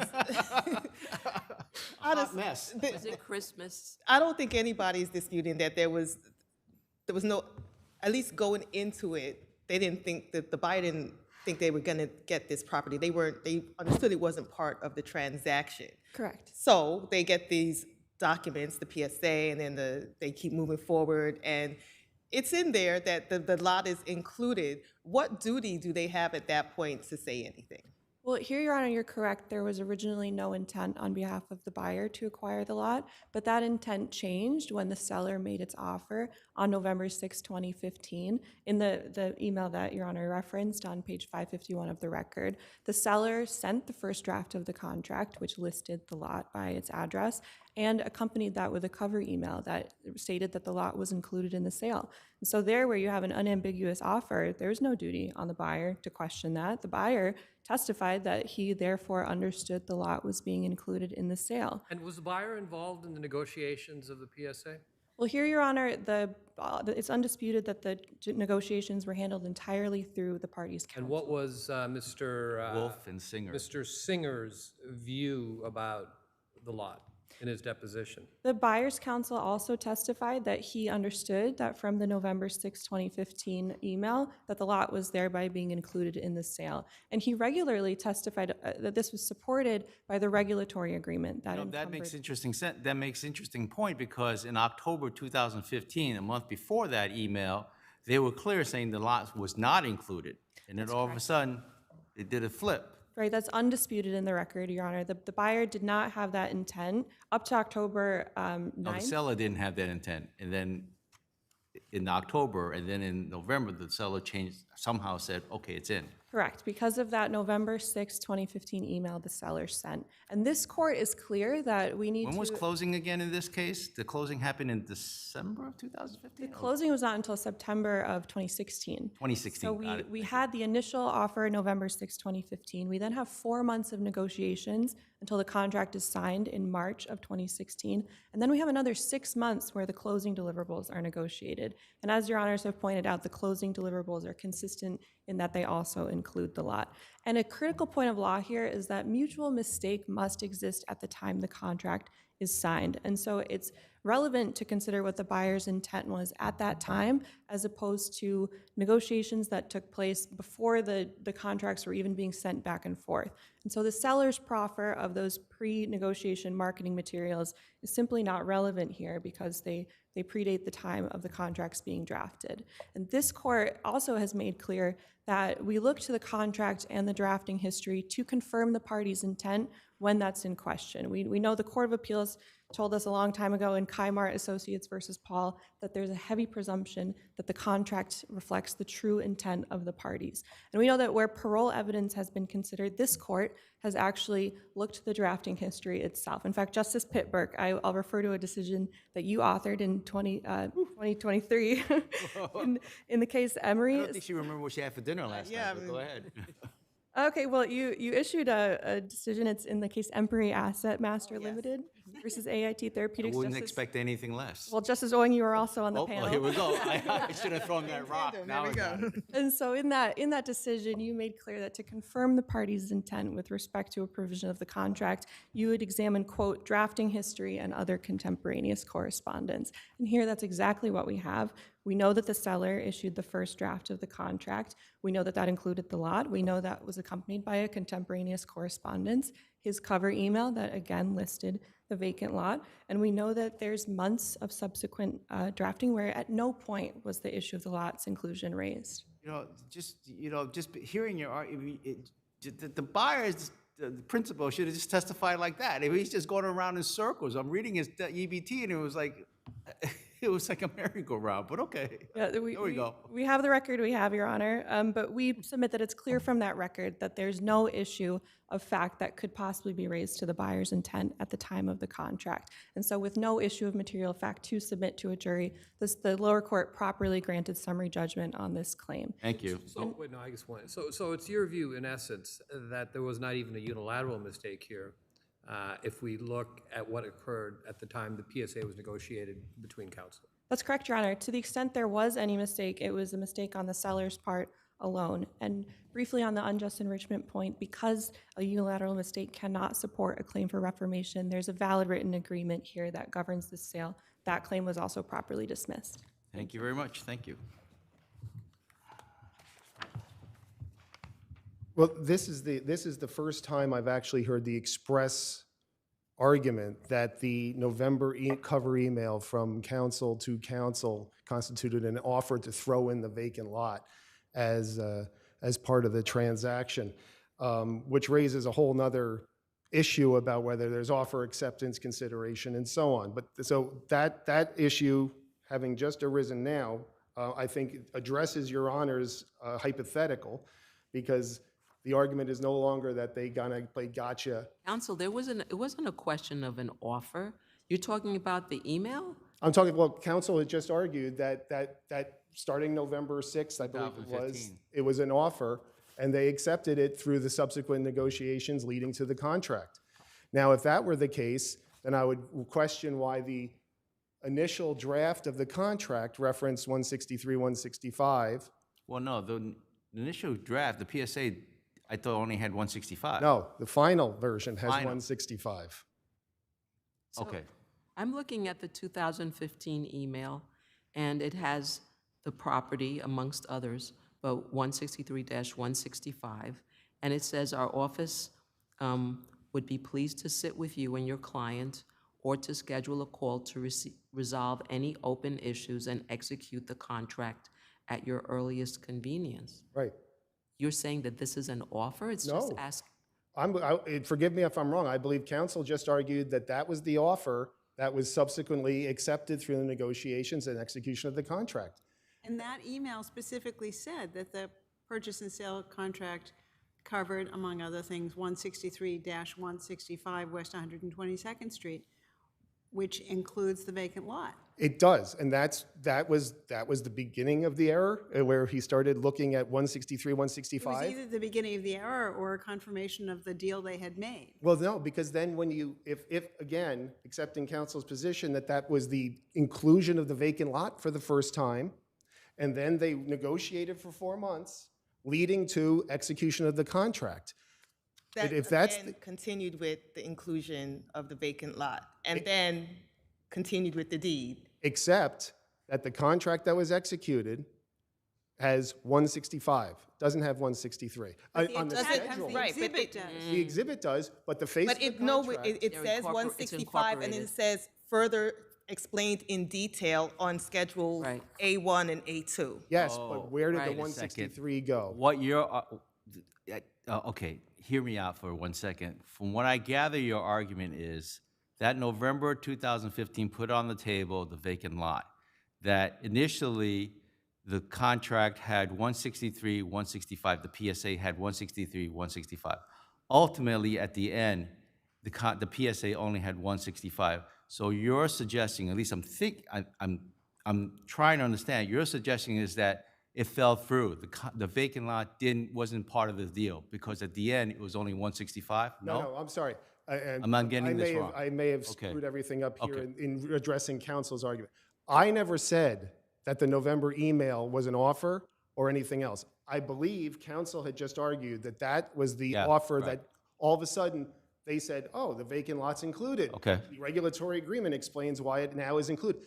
I'm saying that email reflected an error. It never should have been mentioned. So again, and I hate to be a broken record here, especially on the red light. I've been doing it. Is it a mutual mistake or unilateral mistake? Because what I'm hearing loud and clear, that it is a unilateral mistake, although counsel for the seller doesn't acknowledge it in his deposition, it was a unilateral mistake, and it's just not sufficient with more to undo a deal. I would respectfully suggest that their inclusion of their recognition, I'm sorry, I'm saying it wrong. They had the opportunity to notice and see that the vacant lot was erroneously being included by our side. Our side put it in there by accident. They reviewed the documents. When they did not correct But Singer testified that he always thought it was part of the deal. So why should he do anything more or less? Singer didn't testify that. He said, it was my understanding that there was nothing there that wasn't supposed to be there. That's what he said. Which was a very lawyerly answer to the question. But eventually but the principal testified that because they'd had a similar deal before, they thought it was perfectly reasonable that that got included, and they didn't see it as a mistake. No, what he testified to was that in a previous situation, they had thrown in the tail, basically because it was part of a regulatory agreement. He didn't say here that was the intention. All he said here was that it must have been included because it was in the closing documents. Okay, thank you very much. Thank you. Thank you. Spicer versus Garter World.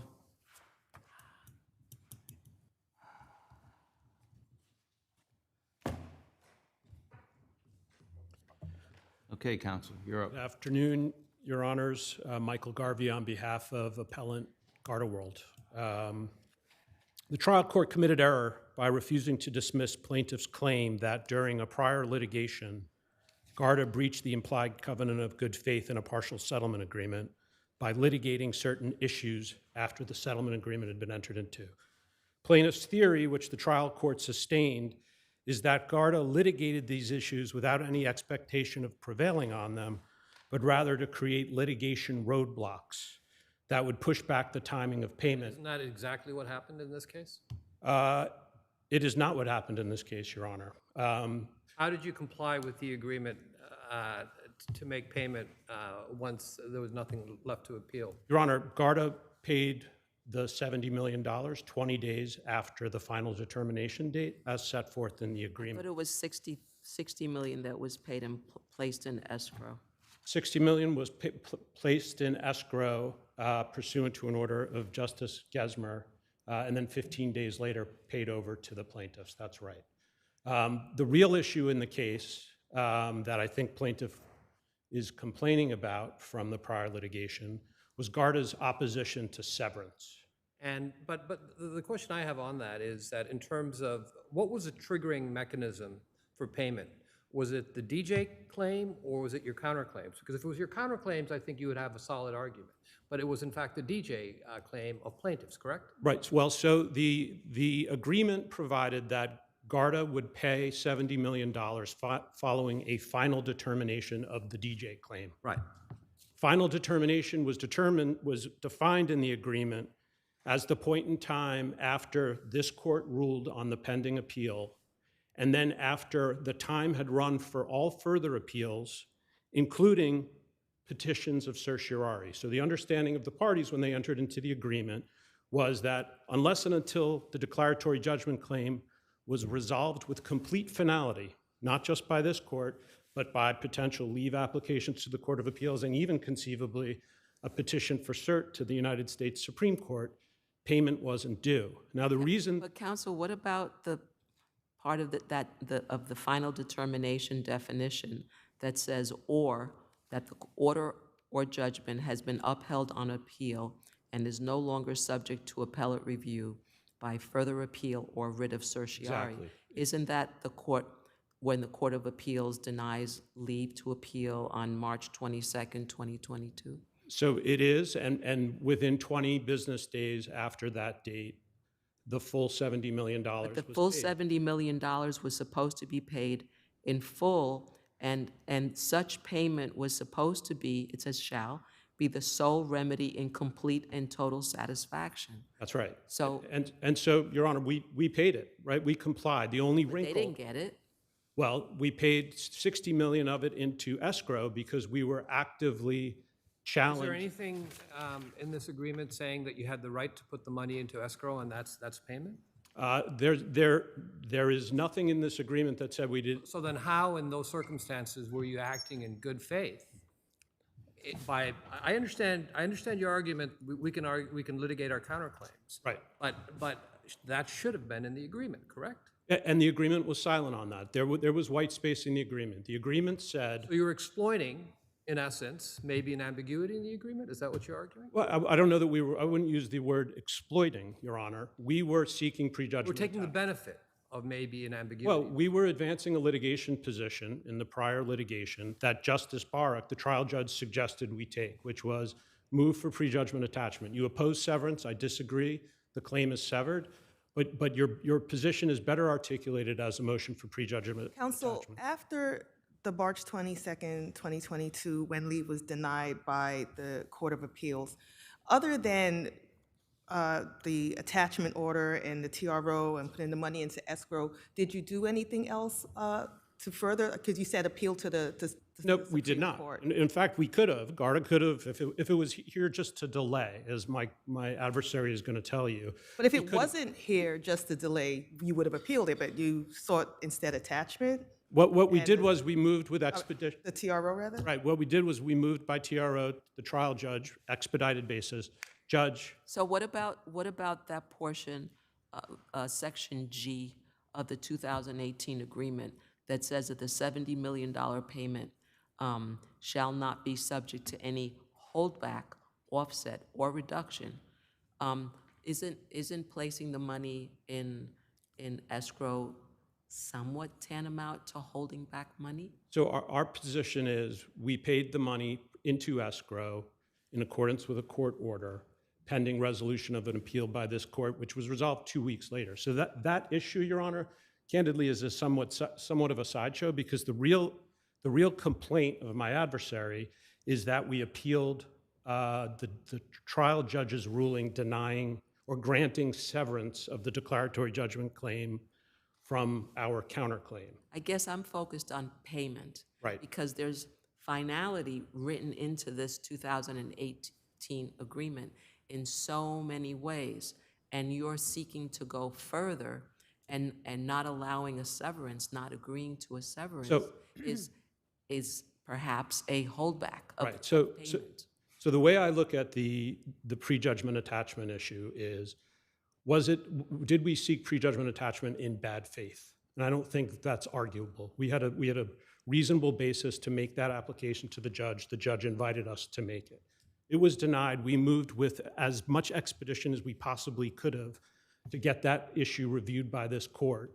We then paid the money into escrow, as we were allowed to do. We don't believe complying. Well, you were allowed to do by court order, but certainly not by the agreement. You're not following the terms of the agreement by making payment to the plaintiffs. Well, I would submit, Your Honor, that with an open issue about prejudgment attachment, leave of the court to put the money into escrow pending a decision about whether a portion of this payment could be attached, and then once that decision was resolved, it going to plaintiffs, that does not constitute a breach of the agreement. But maybe not. But why not? This is it's a dismissal motion. Why not discovery, and then maybe on summary judgment we test those arguments? So for a number of reasons, I don't think you can read the 2018 agreement as waiving Garda's rights to seek prejudgment attachment at some future date. There's no way to read it as an implied promise by Garda that it would not seek prejudgment attachment of proceeds relative to its counterclaim. The 2018 agreement doesn't even discuss the counterclaim, right? It doesn't address that. So I don't know how this court could read that agreement as impliedly promising, Garda impliedly promising that at no date in the future might it seek prejudgment attachment in connection with its counterclaim. The other point I would make is it's a dangerous business for this court to begin evaluating whether positions taken in prior litigation that were reasonable, justified positions were asserted with some ulterior motive or with bad faith. It invites follow-on litigation like this, serial litigation. It chills. Client, essentially, as I understand it, did not want to make payment because because he believed or it believed that the counterclaims were still viable. And it seems to me that that should have been in the agreement if that was the condition that interest, et cetera, was going to be waived. Okay, you have rebuttal time. Thank you. Thank you. Thank you, Your Honors. May it please the court. My name is Sandy Litvak. I represent the plaintiffs. I've lived with this for 7 years, so I can tell you a little bit to put this in context, if I may. Let me start at the beginning. This agreement, the 2018 agreement, was reached while the matter, the declaratory judgment action, was on appeal before this court. The whole thing was done in a litigation context by litigation counsel. The agreement had, as you know, two parts to it when all is said and done. One is the all or nothing. The parties decided a lot of money at stake, $70 million. Let's not haggle over accounting issues ultimately. Either we're right, the plaintiffs, or we're wrong. If we're right, we get the $70 million. If we're wrong, we get zip. Simple. Second part, my client said, okay, we think we're right, but we want to be paid promptly. We want to be paid when the declaratory judgment action is finally determined. Not the case, not the whole Spicer action, the declaratory judgment. That's all we're talking about. No one's talking about the counterclaims because they had nothing to do with this. Is there some sort of ambiguity there because the counterclaims aren't mentioned where the defendant has the right maybe to litigate the counterclaims and attempt to hold payment? Of course they had the right to litigate. No one was saying they didn't have the right. They're saying they're being penalized now. No, but no, for let exercising that right. me be clear. They said, we'll pay you upon a determination of the declaratory judgment claim. Point one. They got the counterclaims. They're no part of this. What they say now is, well, you couldn't do one without the other. You had to wait for the final. So the argument is that they're trying to, although the agreement was very clear, one, if we win, okay, we get paid. That's Okay? it. That's it. And now the way you could delay, the way the payment was delayed was sort of mixing in this counterclaim. Precisely. In my mind, because the agreement is absolutely clear, I don't think there's any dispute in the agreement that no mention of the counterclaim was made, okay? So that in my mind, once you satisfy the 2 points, you get paid. You know, in terms of the counterclaim, that's a whole, the way I look at it, that's a whole separate new action at that point. You litigate that all you want, but you got to pay me my $70 million. If you win on your counterclaim, I may have to pay you back some of the $70 million, but it's in my pocket, the $70 Well, million. that's what we said. That's exactly what we said. So they said, oh, but we can't go to the Court of Appeals because we've got these counterclaims. They became the linchpin. So first I said to them, well, sever it. First of all, you can because of party finality, but I'll put that aside because I'm not, what's the point in continuing to argue about it? I said, this is a simple answer. We'll sever the claim. You can go right to the Court of Appeals. I can get my money. Everyone's happy. And no good deed goes unpunished. Well, then they come back and they say, oh, no, severance? No, we don't want severance. We don't want that at all. And why didn't they not want severance? They don't want because they don't want to pay. But putting that aside, what was their excuse? And they told the same thing to Justice Gessmer. We're afraid these guys are going to run off with the money. We got these great counterclaims, and they're going to, well, first of all, it's so bogus. Oh, by the way, they're all foreigners. They knew that from day one, of course. But importantly, and you're not going to decide this, but I just have to say it, they had paid them $130 million. Where are they running? They got the money. They're looking for the next 70. And by the way, after they paid, this is all a stall, just so we know. Anyone who's been practicing law for 3 years would know, when looking at the facts, what happened here. There's no secret. I mean, we can all Well, argue. you know, counsel, you made an interesting point. I mean, let's say, like, hypothetically, you get the $70 million. There's nothing to prevent them from seeking prejudgment attachment to their counterclaim. They can do that, right? Of course. And that's exactly what Justice Borak told them. When they were before him, they said, we don't want to pay because we got these counterclaims. And he said, if you've got a legitimate basis when the time comes, you can ask for an attachment. They said, well, wait a minute, we don't want to pay. We never wanted to pay. And Justice Borak said, yeah, but that's not what the agreement says. The agreement says you will pay them upon a final determination of the declaratory judgment. Because the way this played out is they unilaterally decided their prejudgment attachment. By putting into escrow as they did it, they predetermined the outcome without having to pay you any money. Yeah. They got around the agreement that you had, that you were entitled to be paid. Yeah, and so finally, you know, the whole key, just so the court understands, but the whole key, the whole spiel at the beginning was, we need a final determination. We can't pay until we get a final determination. So they get the final determination. What do? They say, we don't want to pay. One last point, if I may. No, we got it. Thank you. Thank you very much. Just very briefly, Your Honors, because I want to make sure that the court is clear that there's two separate issues here. So the issue that I think a lot of us were focused on during the portions of the arguments thus far was the payment into escrow. That's a 15-day issue, and that's not really, it sounds like the court is thinking. So the payment into escrow was done because of your prejudgment attachment issue, right? That's right. So that if you filed the letter of the agreement, they won the declaratory judgment action, they're supposed to be paid $70 million, okay? Putting aside the counterclaim, you have absolute right to pursue your counterclaim.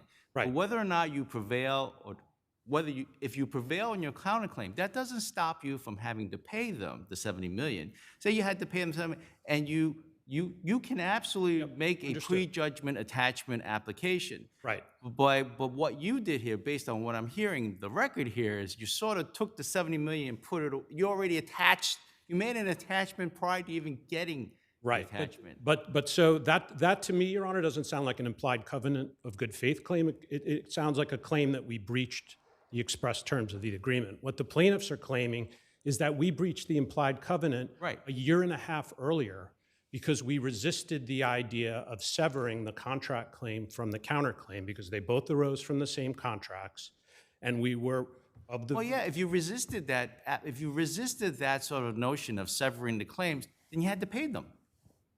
Which we did on time, with the exception of the 15-day escrow delay. So what they're claiming is you were late 15 days. Right. They're claiming is we shouldn't have litigated the severance issue over the last year and a No, half. that's not what they're claiming. No. They're claiming you should have paid the monies in accordance with the contract, and you can litigate till the cows come home. That's what they're saying in essence. Right, and the 15-day delay was inexcusable. Well, no, but so I think what they're saying, I mean, if this case was just about 15 days, there wouldn't be a case, right? We would resolve it. What they're saying is because we aggressively opposed severance a year earlier, and that delayed. They delayed the final payment determination more date, than 15 days. Did they get their money? They got their money, yes, Your Honor. 15 days after it was paid into escrow. So 15 days. No. Paying into escrow doesn't mean No. it's in their pocket. I'm telling you, When this was court. it released from escrow? It was released from escrow 15 days after we put it in. So it was a short little 2-week window that this court took to resolve Garda's expedited appeal. Right. That's the only delay. That's the only thing that. They got their payment 15 days Right. later. And so if this court's ruling is just for that 15-day period, there's a claim for breach, that's for the Of court an to implied decide. covenant, What breach of about an the implied 10 covenant. million? It was Excuse- 70, so what about the other 10? You paid that up front? We paid that on time, right. We paid that on time. But the problem is, their claim is much broader. Their claim is you did things, Garda, throughout the litigation that caused a slowdown in getting to the final determination date, like we opposed severance on the merits. And that is an implied covenant breach. And I think the court should think twice before endorsing a claim on that theory. Could you just give me, I'm sorry, could you just give me the date when the money was released from escrow? Yes, Your Honor. So the Court of Appeals ruled, March 22nd, 2022. okay, on April 19th, I believe. On April 19th,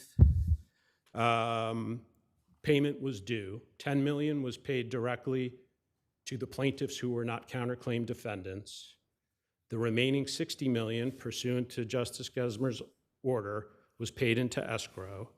And when And was then- it released from escrow? 15, I don't have the date, but it's 15 days after April 19th. So, You got it. Look like maybe May 5th or something. May 5th. May 5th of the same year, 2022? That's right. Because we moved by an emergency order. So this court dutifully resolved the issue quickly, and then it was paid off. The remainder was distributed. So it was a 2-week delay from what the contract contemplated. That issue is much different than the issue that Justice Crane sustained an implied covenant claim for. I'm sorry, the difference between March 22nd and May 5th is not 15 days. Am I right? No, April 19th. So the March 22nd is No, when the April Court of- 19th was 10 million. I'm talking about the release of the escrow. So all the money May was 5th? due April 19th. We paid 10 to plaintiffs. We paid the remaining 60 into escrow, and then it was released from escrow May 5th. May what? 5th.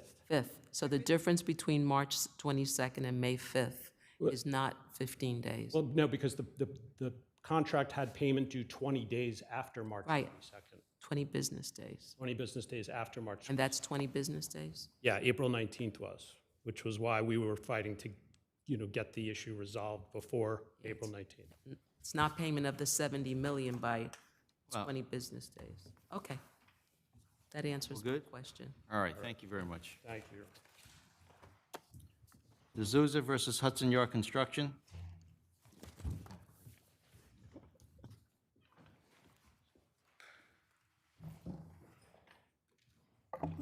Good afternoon, Your Honors. May it please the court, my name is Margaret Maslin from Woodsmith, Henning and Berman.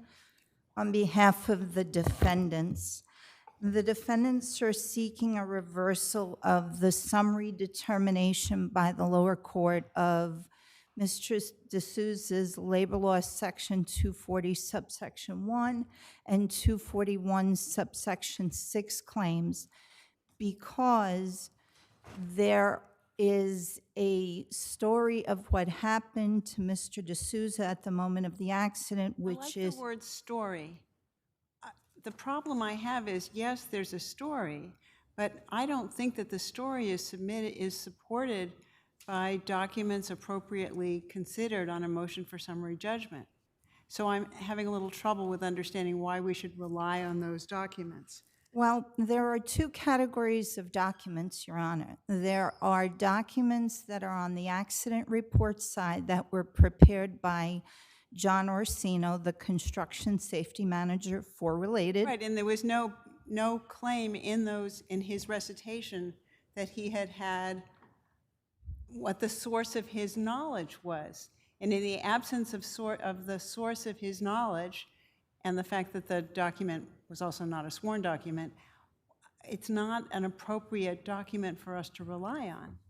At page, I believe, 1287 of the record, the related incident report that's prepared on the date of accident goes from pages 1279 to basically page 1287. It has various portions.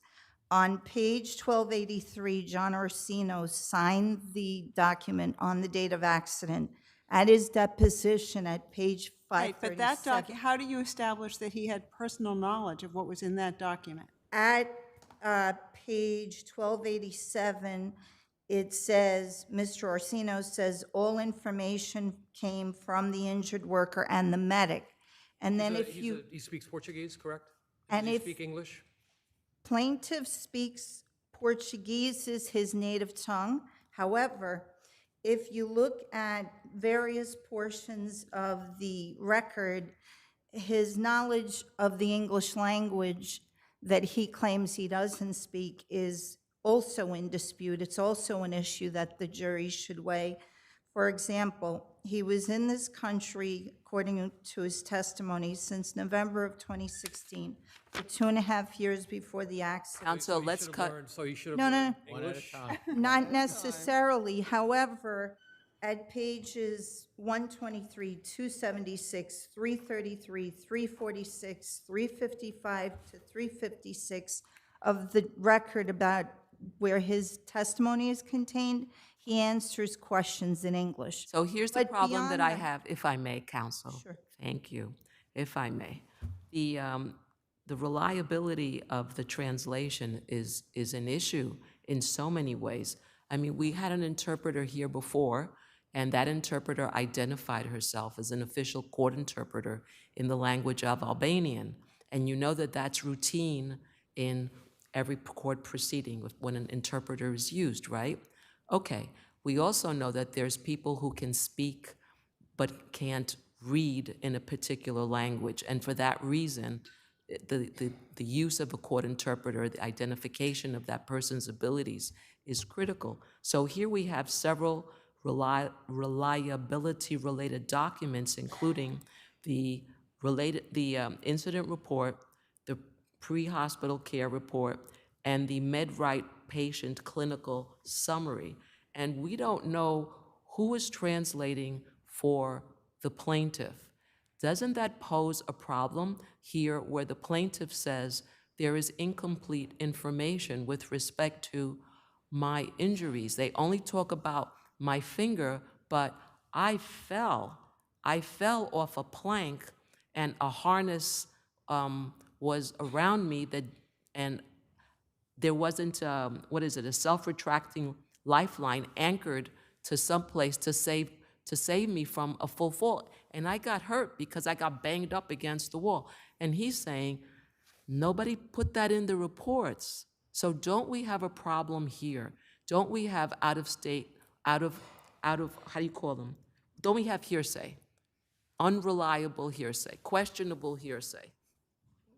Well, Your Honor, no. I believe that for a variety of reasons, it is admissible as an admission against interest, and it is reliable in a summary judgment setting. The reliability of these statements, and they are admissions against interest. They're only admissions against interest if he actually made those statements. And if he doesn't speak English, then you need to have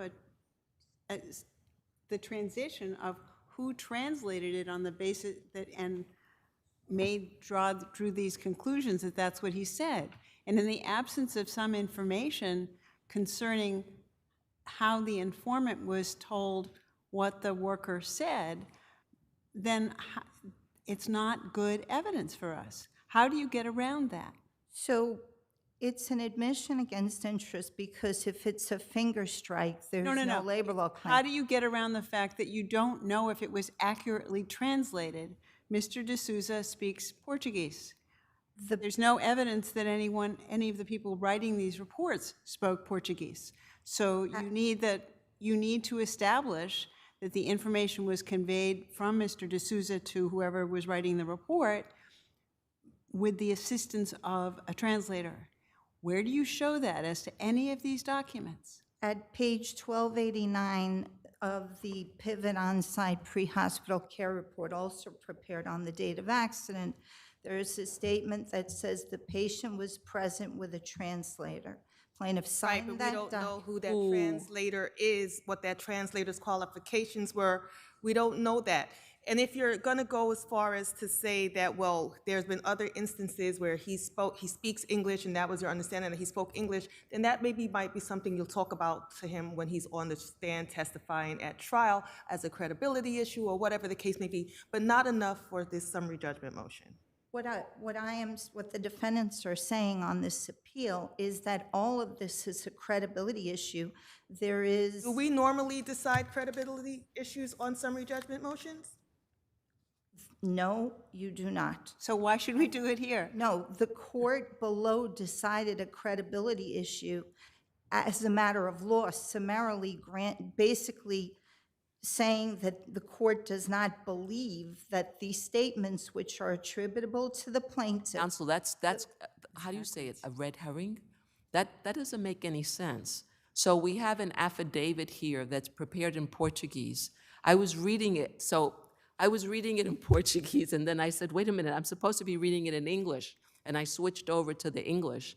And I said, and here is someone saying, I really don't understand English very well. So you've got kind of a written, I don't know, factor to weigh, for us to weigh, which is the affidavit in and of itself. You've got the person saying, this is not my first language. You have unknown translators. How is that a determination by the court that was erroneous? The translator was another New Leaf employee. Do we have an affidavit from that person who says, I'm the person who translated and I am knowledgeable in Portuguese? We definitely do not have that affidavit. It is not in the record. However, the plaintiff admits the signature that he put on the pre-hospital care report. He admits that he was in the presence of all these people. He admits that the thing... Counsel, if he speaks and reads Portuguese and someone hands him a paper and says, sign this paper, where is the translator's affidavit saying that I translated this paper for this person and I watched them sign it where is that? You don't have that. So no matter what, you don't have it. We don't have it, but on summary judgment, this is an admission against interest. If it's just the finger strike, which is all that's in these reports, it's not an actionable accident. It's not actionable under the labor law. Are you suggesting that there's no evidence that this gentleman actually fell off a unsecure plank, which was improperly tied off because he didn't have a tie-off in the ceiling? There is evidence which is self-serving from Mr. D'Souza in an affidavit tailored by counsel after his deposition is done. The accident happens June 17, 2019. Was there an eyewitness? Mr. Scardua, his co-worker, is the eyewitness whose affidavit is prepared or at least it's executed on the same day as Mr. D'Souza to supplement the original account of what happened. So it sounds like you have some great trial issues, but I don't know if you have summary judgment. Okay. That's the thing. We're saying we should get to have the jury evaluate these issues. They shouldn't have been Oh, yes, that's right. I'm sorry. We're saying that there shouldn't have been summary judgment granted. We're not saying... I came in at the end of it. So. Okay, we got it. Thank you. You have rebuttal time. Thank you. Thank you. Good afternoon, Your Honors. May it please the court. Lisa Como for the plaintiff respondent. The sole opposition to plaintiff's motion for summary judgment was hearsay. Was 3 pieces Yeah, of but hearsay. isn't that sufficient to raise a factual issue? No? No, Your Honor. Respectfully, I would suggest that whether you have 1 piece of hearsay or 3 pieces of hearsay, it's still hearsay, and they all came from the same source. But hearsay can be used in opposition to summary judgment If it's not the only proof. And that's it, Your Honor. It's the only proof. It's the only proof. We have, and I respectfully take issue with my colleague's suggestion that the first time Mr. D'Souza said he fell was in this affidavit on summary judgment. That's not true. He testified in detail at his deposition about how he fell. There were photographs of the area from which he fell. They were shown to the defense witnesses who said, oh, that's not good. Yeah, that's not supposed to be that way. That doesn't reflect a DOCA system, et cetera. And we have an affidavit from his coworker who was an eyewitness who corroborates his testimony that he fell. What about there was an expert from both sides? There were, yes. And the defendant's expert indicated that there was a issue with the way it was tied off, the positioning of it. I think what that expert said, he did a couple of things. One is he sort of opined that, oh, a DOCA system, which wasn't actually present, that's number one, that was a good system. We don't dispute that. That would be what our expert was talking about as a positioning system so that you can never fall, not even a fall arrest. Then the expert said, well, he had a harness and a lanyard, et cetera, but he never really addressed the fact that our expert raised, which is if you have the wrong tie-off point, having a lanyard and a self-retracting or whatever you have, if it's too low, which it was in this case, and the swing fall, there's a calculation that's supposed to be made for the swing to protect against swing fall, which is, it can cause injury in and of itself. And the affidavit that Mr. D'Souza put in, it didn't contradict anything he said, but he was never asked at his deposition, how long was your lanyard and like how much of it was extended. So he just clarified that his lanyard was already extended something like 5 feet, so because of where he had to work and where he was able to attach it. When that's the case. If I may, I'm looking at the photograph that's found in the record at 872. Yes. And I've looked to see whether there is an attachment device of some sort to which the self-retracting line, also known as a yo-yo, great term, an attachment device or a circle or I don't know what, but something to which the self-retracting lifeline could be attached. Is there another photograph in the record, or is there anything that shows us where it was? I think that 462 is the closest that we have. It's not exactly, Mr. D'Souza Because he says he attached to a pole. To a pole, right. But a pole is not an appropriate, from... Oh, right. Yeah. That's what I'm asking. You know, that's the photo that shows the location. Right.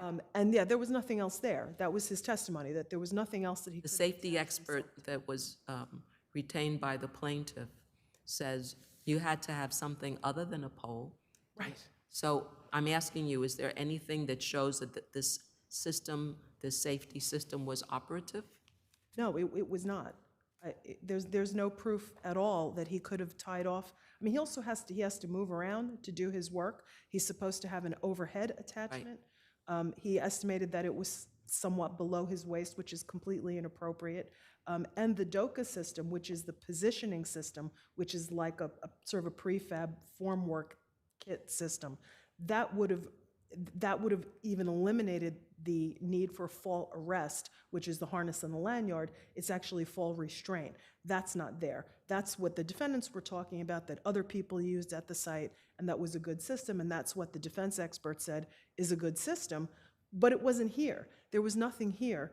And the plaintiff did discuss the photograph at 462. There's a bad... Can you contrast the panel, the DOCA panel to DOCA system? A panel would be part of the system, and I think by the time this stripping was taking place, there was only one remaining panel left of the DOCA system, and there's some issue. They try to blame the plaintiff for it being stripped in the wrong fashion, like, you know, top to bottom versus bottom to top, but he was following the instructions that he was given on the accident date. Go into the shaft and remove what else is there. Had that been done correctly, which was certainly not up to him at that point, perhaps you know, this wouldn't have happened because they would have maintained the fall positioning and the fall restraint, or at the very least, they should have rigged it such that there was an appropriate anchor point if you're going to do without it. Thank you. Thank you very much. 2 points I'd like to revisit on rebuttal. The photograph at page 460, it's the same photograph, it's repeated in the record that was marked as Exhibit E at plaintiff's Okay, deposition. the way my understanding is, putting all the photograph and anything, what happened below was Supreme Court granted plaintiff's motion for summary judgment. You needed to raise a factual issue. And the way you're arguing is that your factual issue that you're relying is on the medical report as well as the accident report. And from what we have, my observation is that the problem is we don't have the interpreter, because when someone is telling someone in another language to write something down, we need to know or at least authenticate whether or not that conscription, that transcription is accurate. We don't have that here because it's so diametrically opposite of what the plaintiff said happened. The plaintiff said he's being banged against the wall and he suffered all these injuries, and the medical report just says he just injured his finger with a crowbar. So that's where I have a difficulty of trying, why is there a factual issue when I don't have So you see what my problem is? Especially, can I just add one thing to it? And especially when the plaintiff's own motion is supported by his sworn affidavit with a sworn interpreter's report. And an eyewitness. Right. So the eyewitness is also speaking Portuguese, Mr. Scardua. If he was there at the moment of the accident, as an eyewitness would be, then why wasn't Mr. Scardua? Another issue that the Fair jury point, but should what about decide. the medical Why didn't he help? Fair point. But what about the medical report and an accident report that was transcribed through an interpreter? That's the problem, because they're so opposite of, it's not like a slight, it's completely different. So our position is, we didn't move for summary judgment because Yes. there's an issue of factor. Yes. Plaintiff moved for summary Correct. determination, which was granted despite these issues. Well, I'm No, sorry. no, no, no, no, no. But the problem is you didn't raise an issue of fact. He supported his motion with a properly authenticated affidavit, with a properly supported by a properly authenticated sworn statement by the interpreter.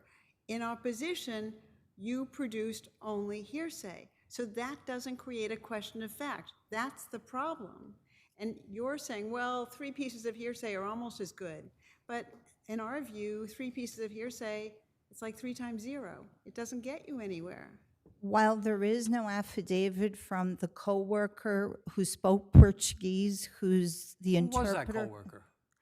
His name is on, or his or her name is on, not in here, but the medic who was speaking to Mr. D'Souza about what was physically bothering him that needed to be treated, and Mr. D'Souza pointed to the finger, and through the interpreter, who's not identified. Who's not an interpreter, or is not, we have no idea if he's qualified. The fact that somebody speaks both Portuguese and English doesn't mean that they're qualified to be an interpreter. This is an issue Okay, that Counsel, we needs- got everything I here. would like to make one more point. Yeah, we gave you so much time on the early one. Thank you very much. We have everything we got. Thank you.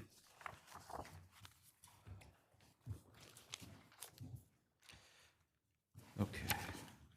People versus Deshaun Calhoun.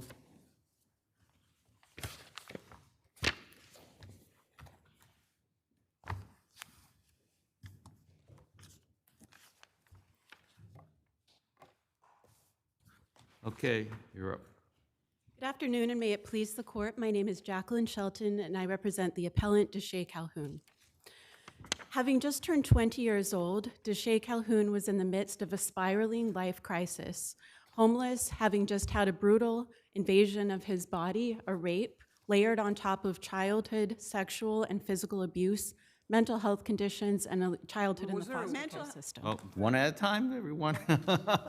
Before we get to your question, was there a valid waiver here? There was not a valid waiver that occurred. While there was a purported waiver that occurred, it did not advise that the appellate right or the right to appeal was a separate and distinct from the trial right. I thought that on the record on page 3, the part of the appeal, it said as a separate matter. I mean, that was the language of the court. As a separate matter, you'd be waiving or giving up your right on appeal. So while that does occur, the first time that the court advises Mr. Calhoun, there's a quote that there is one other right I need to go over with you, which occurs almost in tandem with the trial rights being discussed. So it draws an inappropriate parallel. This was before the trial. Oh, well, come on, folks, one at a time. I'm looking at the transcript, and page 7 of the transcript, there is one other right I need to go over with you, Mr. Calhoun, and that is your right of an appeal. And then he goes into a whole explanation of what is an appeal and what's being given up, as in the reduction of charges. You know, I mean, there is an explanation here that goes on to page 8 as well. It's not just one sentence. Yes, that is true, and it does continue. However, the court inappropriately draws a parallel and almost states the appeals right as an afterthought by stating there is one other right I need to go over. And it is also taken in context of this young person who's only 20 years old. As our brief goes into, you know, Mr. Calhoun was born to a teenage mother, 16 years old in Georgia, who was unfortunately unable to protect him from being sexually and physically abused as a child, to the point that he was placed into foster care system, and the neglect was so severe that his mother was incarcerated. Did you have a question to ask? You had a follow-up question. It was on the waivers. I'm okay. Okay. Thank you. And so at that time, he starts exhibiting these self-harming behaviors, showing that this is a person who's Just so on in the record, distress. what you're presenting to us, was this all before the sentence, before the plea court? Was that somewhere documented, all this information? Yes, it's in the PSR, and it was corroborated by Mr. Calhoun's mother. Well, at the time, Mr. Calhoun's mother, when she didn't have custody of him at that time because he was in foster care, and it said something to the effect of that she doesn't really know a lot about it because the fact that she didn't have custody of him. And so I guess there wasn't any other forensic evaluation done of this defendant, was there, or any report prepared by his defense counsel, social worker, prior to the taking of the plea, was there? So unfortunately, So the only everything that we have is from the PSR from his mother, who didn't have custody of him at the time, and she said that she heard that this is what happened. yes, it does come from his mother. She was eventually able to regain custody after she served her sentence. And it's clear that she does have an invested interest in Mr. Calhoun, given the other information that's in the PSR. And so what the picture emerges here. Counsel, with respect to the indictment, did it include 12 counts for 4 separate incidents? Was he arrested in June of 2022 for possession of a dangerous weapon with intent to use, and then in July the same year using a machete to menace somebody, and then in August menacing somebody with chemical spray and a machete, and then in September, before this, let's see, machete and chemical spray, so that's 4. Yes, and it shows this. If we were to agree with you as to the waiver, how do you justify or support your argument that this was an excessive sentence? Think about that and you get rebuttal time. Thank you. Thank you.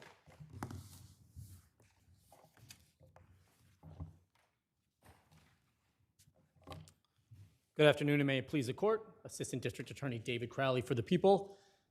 The judgment below should be affirmed. On this record, A valid waiver here? yes, you do have a valid waiver. As Your Honors pointed out, Is there a clear dichotomy between the trial rights and the appeal rights? Did the court give that clear, separation?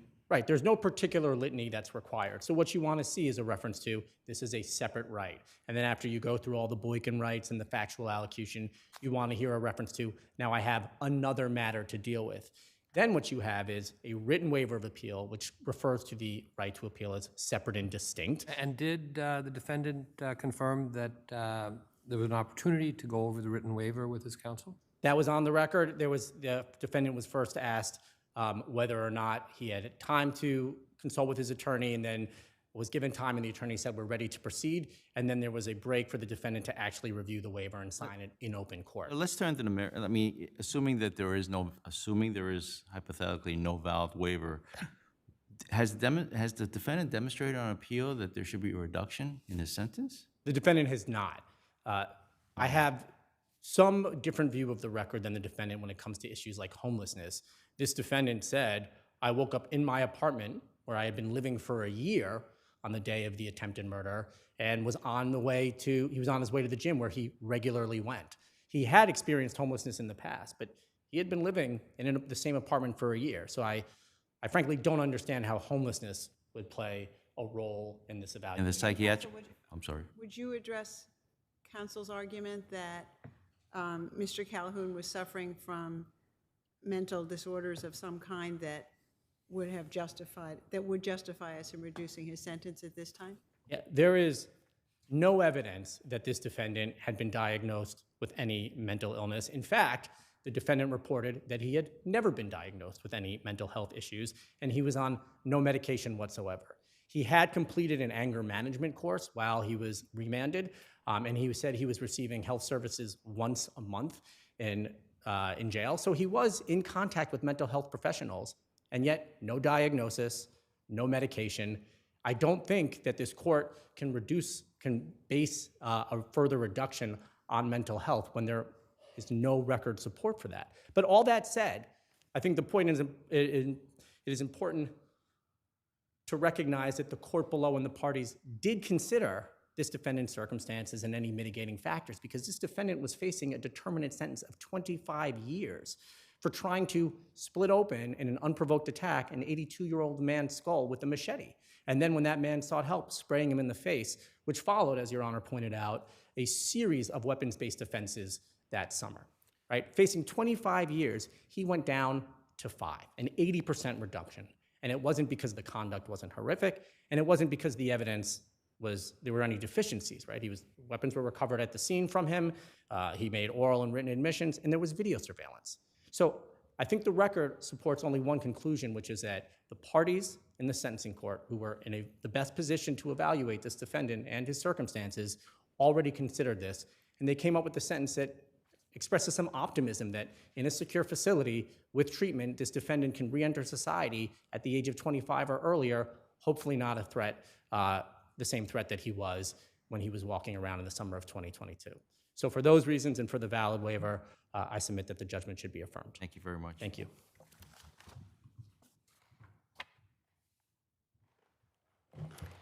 Where the 5-year sentence represents a full quarter of this person's time on earth, a 20-year-old, it is excessive under these circumstances. Would you agree that he was facing up to 25 years? Because these are all separate incidents. So in relation to what he was facing, a negotiated sentence after taking into consideration maybe some of the issues that were occurring in him, the parties entered a negotiated plea, which the court accepted. Why should we, under the circumstances, further tamper with it? So this court has reduced sentences, including as recently in People versus Yusuf Sparks, where it is appropriate. Those facts are very, very substantially different from the facts in this case in terms of the documented mental health issues, okay? Yes, and while that is true, what we do have in While that is true, that's critical. Yes. The author is sitting right here. I was just drawing the distinction that even negotiated sentences can be deemed excessive. No question. No question. And I just want to briefly follow up with just saying there's no dispute that Mr. Calhoun suffered this invasion of his body by a recent rape, which led to this sort of heightened emotional state. But what emerges as a young person... I don't know what you mean by a heightened emotional state. What we need in order to take that into account is some kind of third-party some kind of representation by a third-party professional saying he has a mental disorder as a result of this terrible thing that happened to him. And we don't have that in this record, unless I missed it. All right, thank you, counsel. We have everything. Thank you. Thank you. Perez versus City of New York.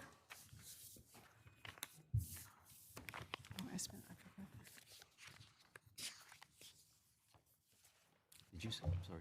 No, I forgot that we were skipping, that Espinal's not being argued. No, Espinal's not being argued. Yeah, I know. Oh, okay. I forgot. I know what I'm doing. I know you do. Okay, counsel, you're up. Good afternoon, Your Honors. May it please the Court, Patrice Coleman, on behalf of the plaintiff appellant.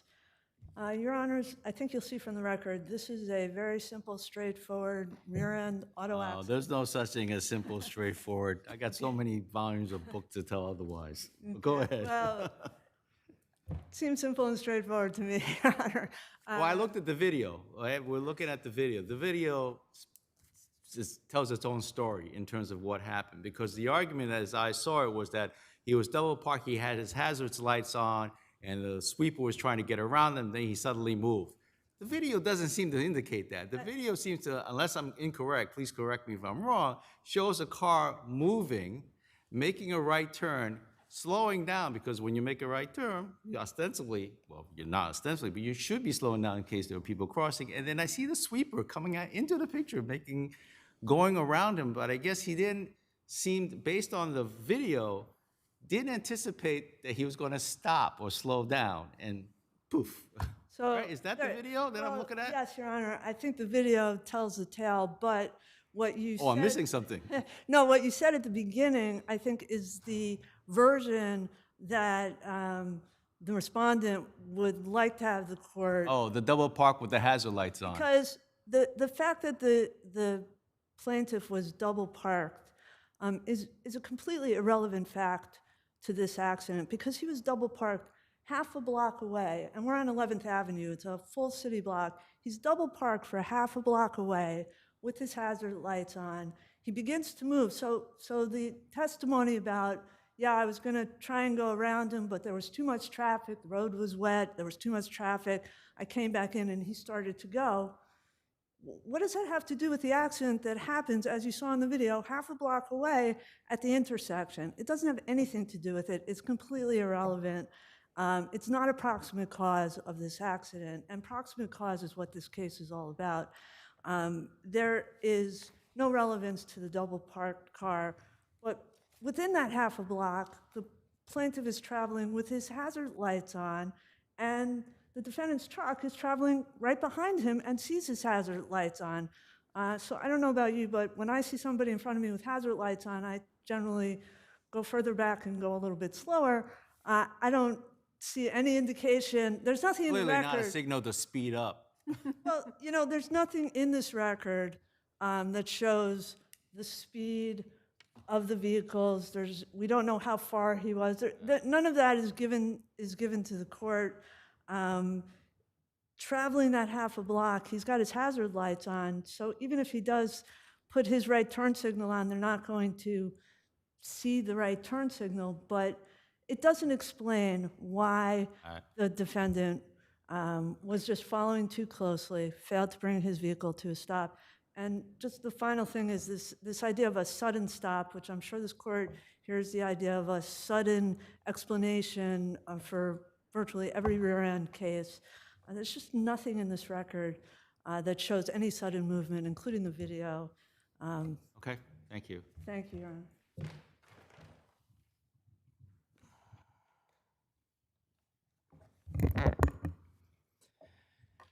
Good afternoon, Your Honors, and may it please the court. My name is Shane Magnetti, and I represent the respondents.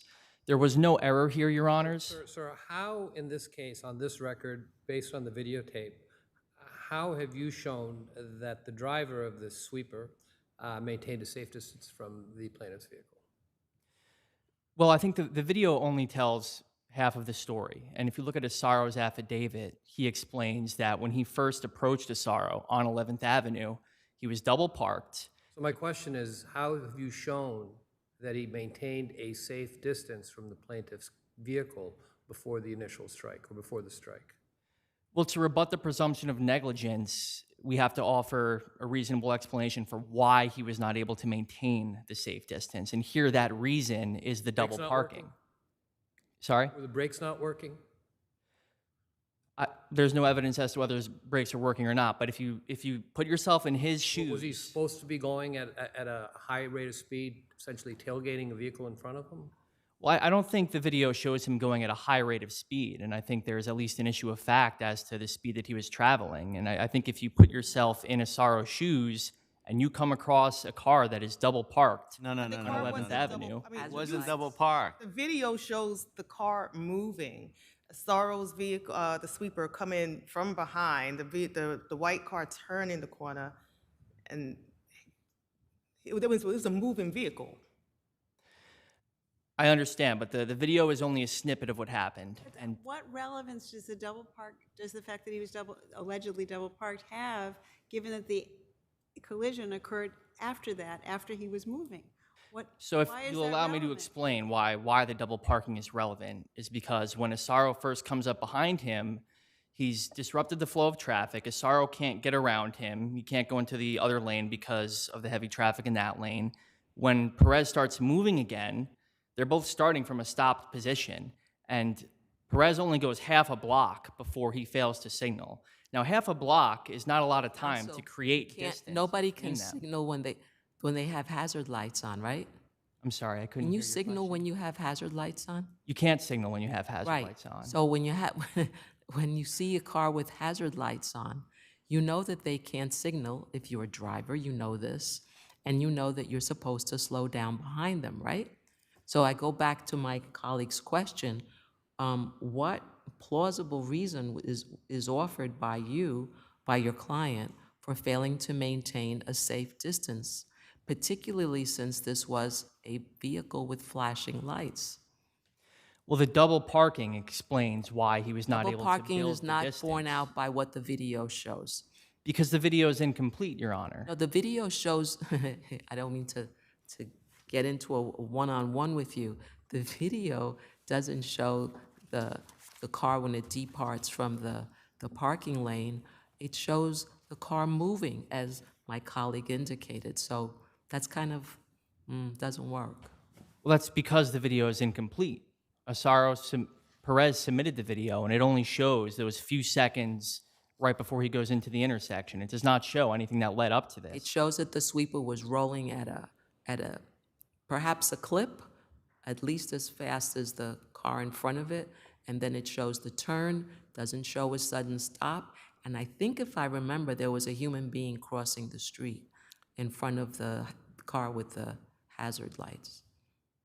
Well, I think how the video could be interpreted is at least an issue of fact that a jury could decide in terms of what led up to it. What's the issue of fact? Yeah. Whether or not Perez contributed to the collision by his own undisputed negligence before the collision. It's not disputed that he was double parked right before the collision. It's not disputed that he failed to signal this turn. And both of those events... Under our case law, haven't we granted summary judgment even in cases where there's a rear-end collision where the driver hasn't signaled? Yes, there are What's the cases where... distinction? So what's the distinction between this case and those cases? The distinction is that in those cases, you have rear-ending drivers who offer nothing but an assertion that there was a sudden stop or a failure to signal. And this court's precedent is that a sudden stop or failure to signal alone is insufficient to rebut the presumption of negligence. Here you have a failure to signal in addition to double parking just before the accident and a slick road. So the combination of those factors is... The video doesn't show that this car swerved out and then turned. I mean, that's not what the video shows. It swerved out and then your client hit him because he swerved into traffic after he was double parked. He was moving, turning the corner, your car came along and hit him. Yes, he had started moving again, but keep in mind, they're starting from a stopped position, and there's only half a block from where the double parking was. The plaintiff is starting from a stop position. Your driver is not starting from a stop position. Your client is still driving the sweeper. He was never stopped. Well, I think that's an issue of fact, Your Honor. What do you mean it's an issue of fact? Either he was stopped or he wasn't stopped. He didn't testify that he was stopped. His affidavit reads as though he was stopped. If Reads you look at as- his affidavit, and It's we're very entitled simple. to every I was reasonable stopped. inference. He says Okay, that. I got it. Thank you. Okay, thank you. Please affirm. Okay. I just think that Judge Sweeting just got it wrong here, and summary You judgment. don't have to be apologetic about it. Should have been granted, and the affirmative defense of contributory negligence should have been dismissed. There's just absolutely nothing that the plaintiff did that contributed as a proximate cause to this accident. Thank you, Your Honors. Okay, thank you.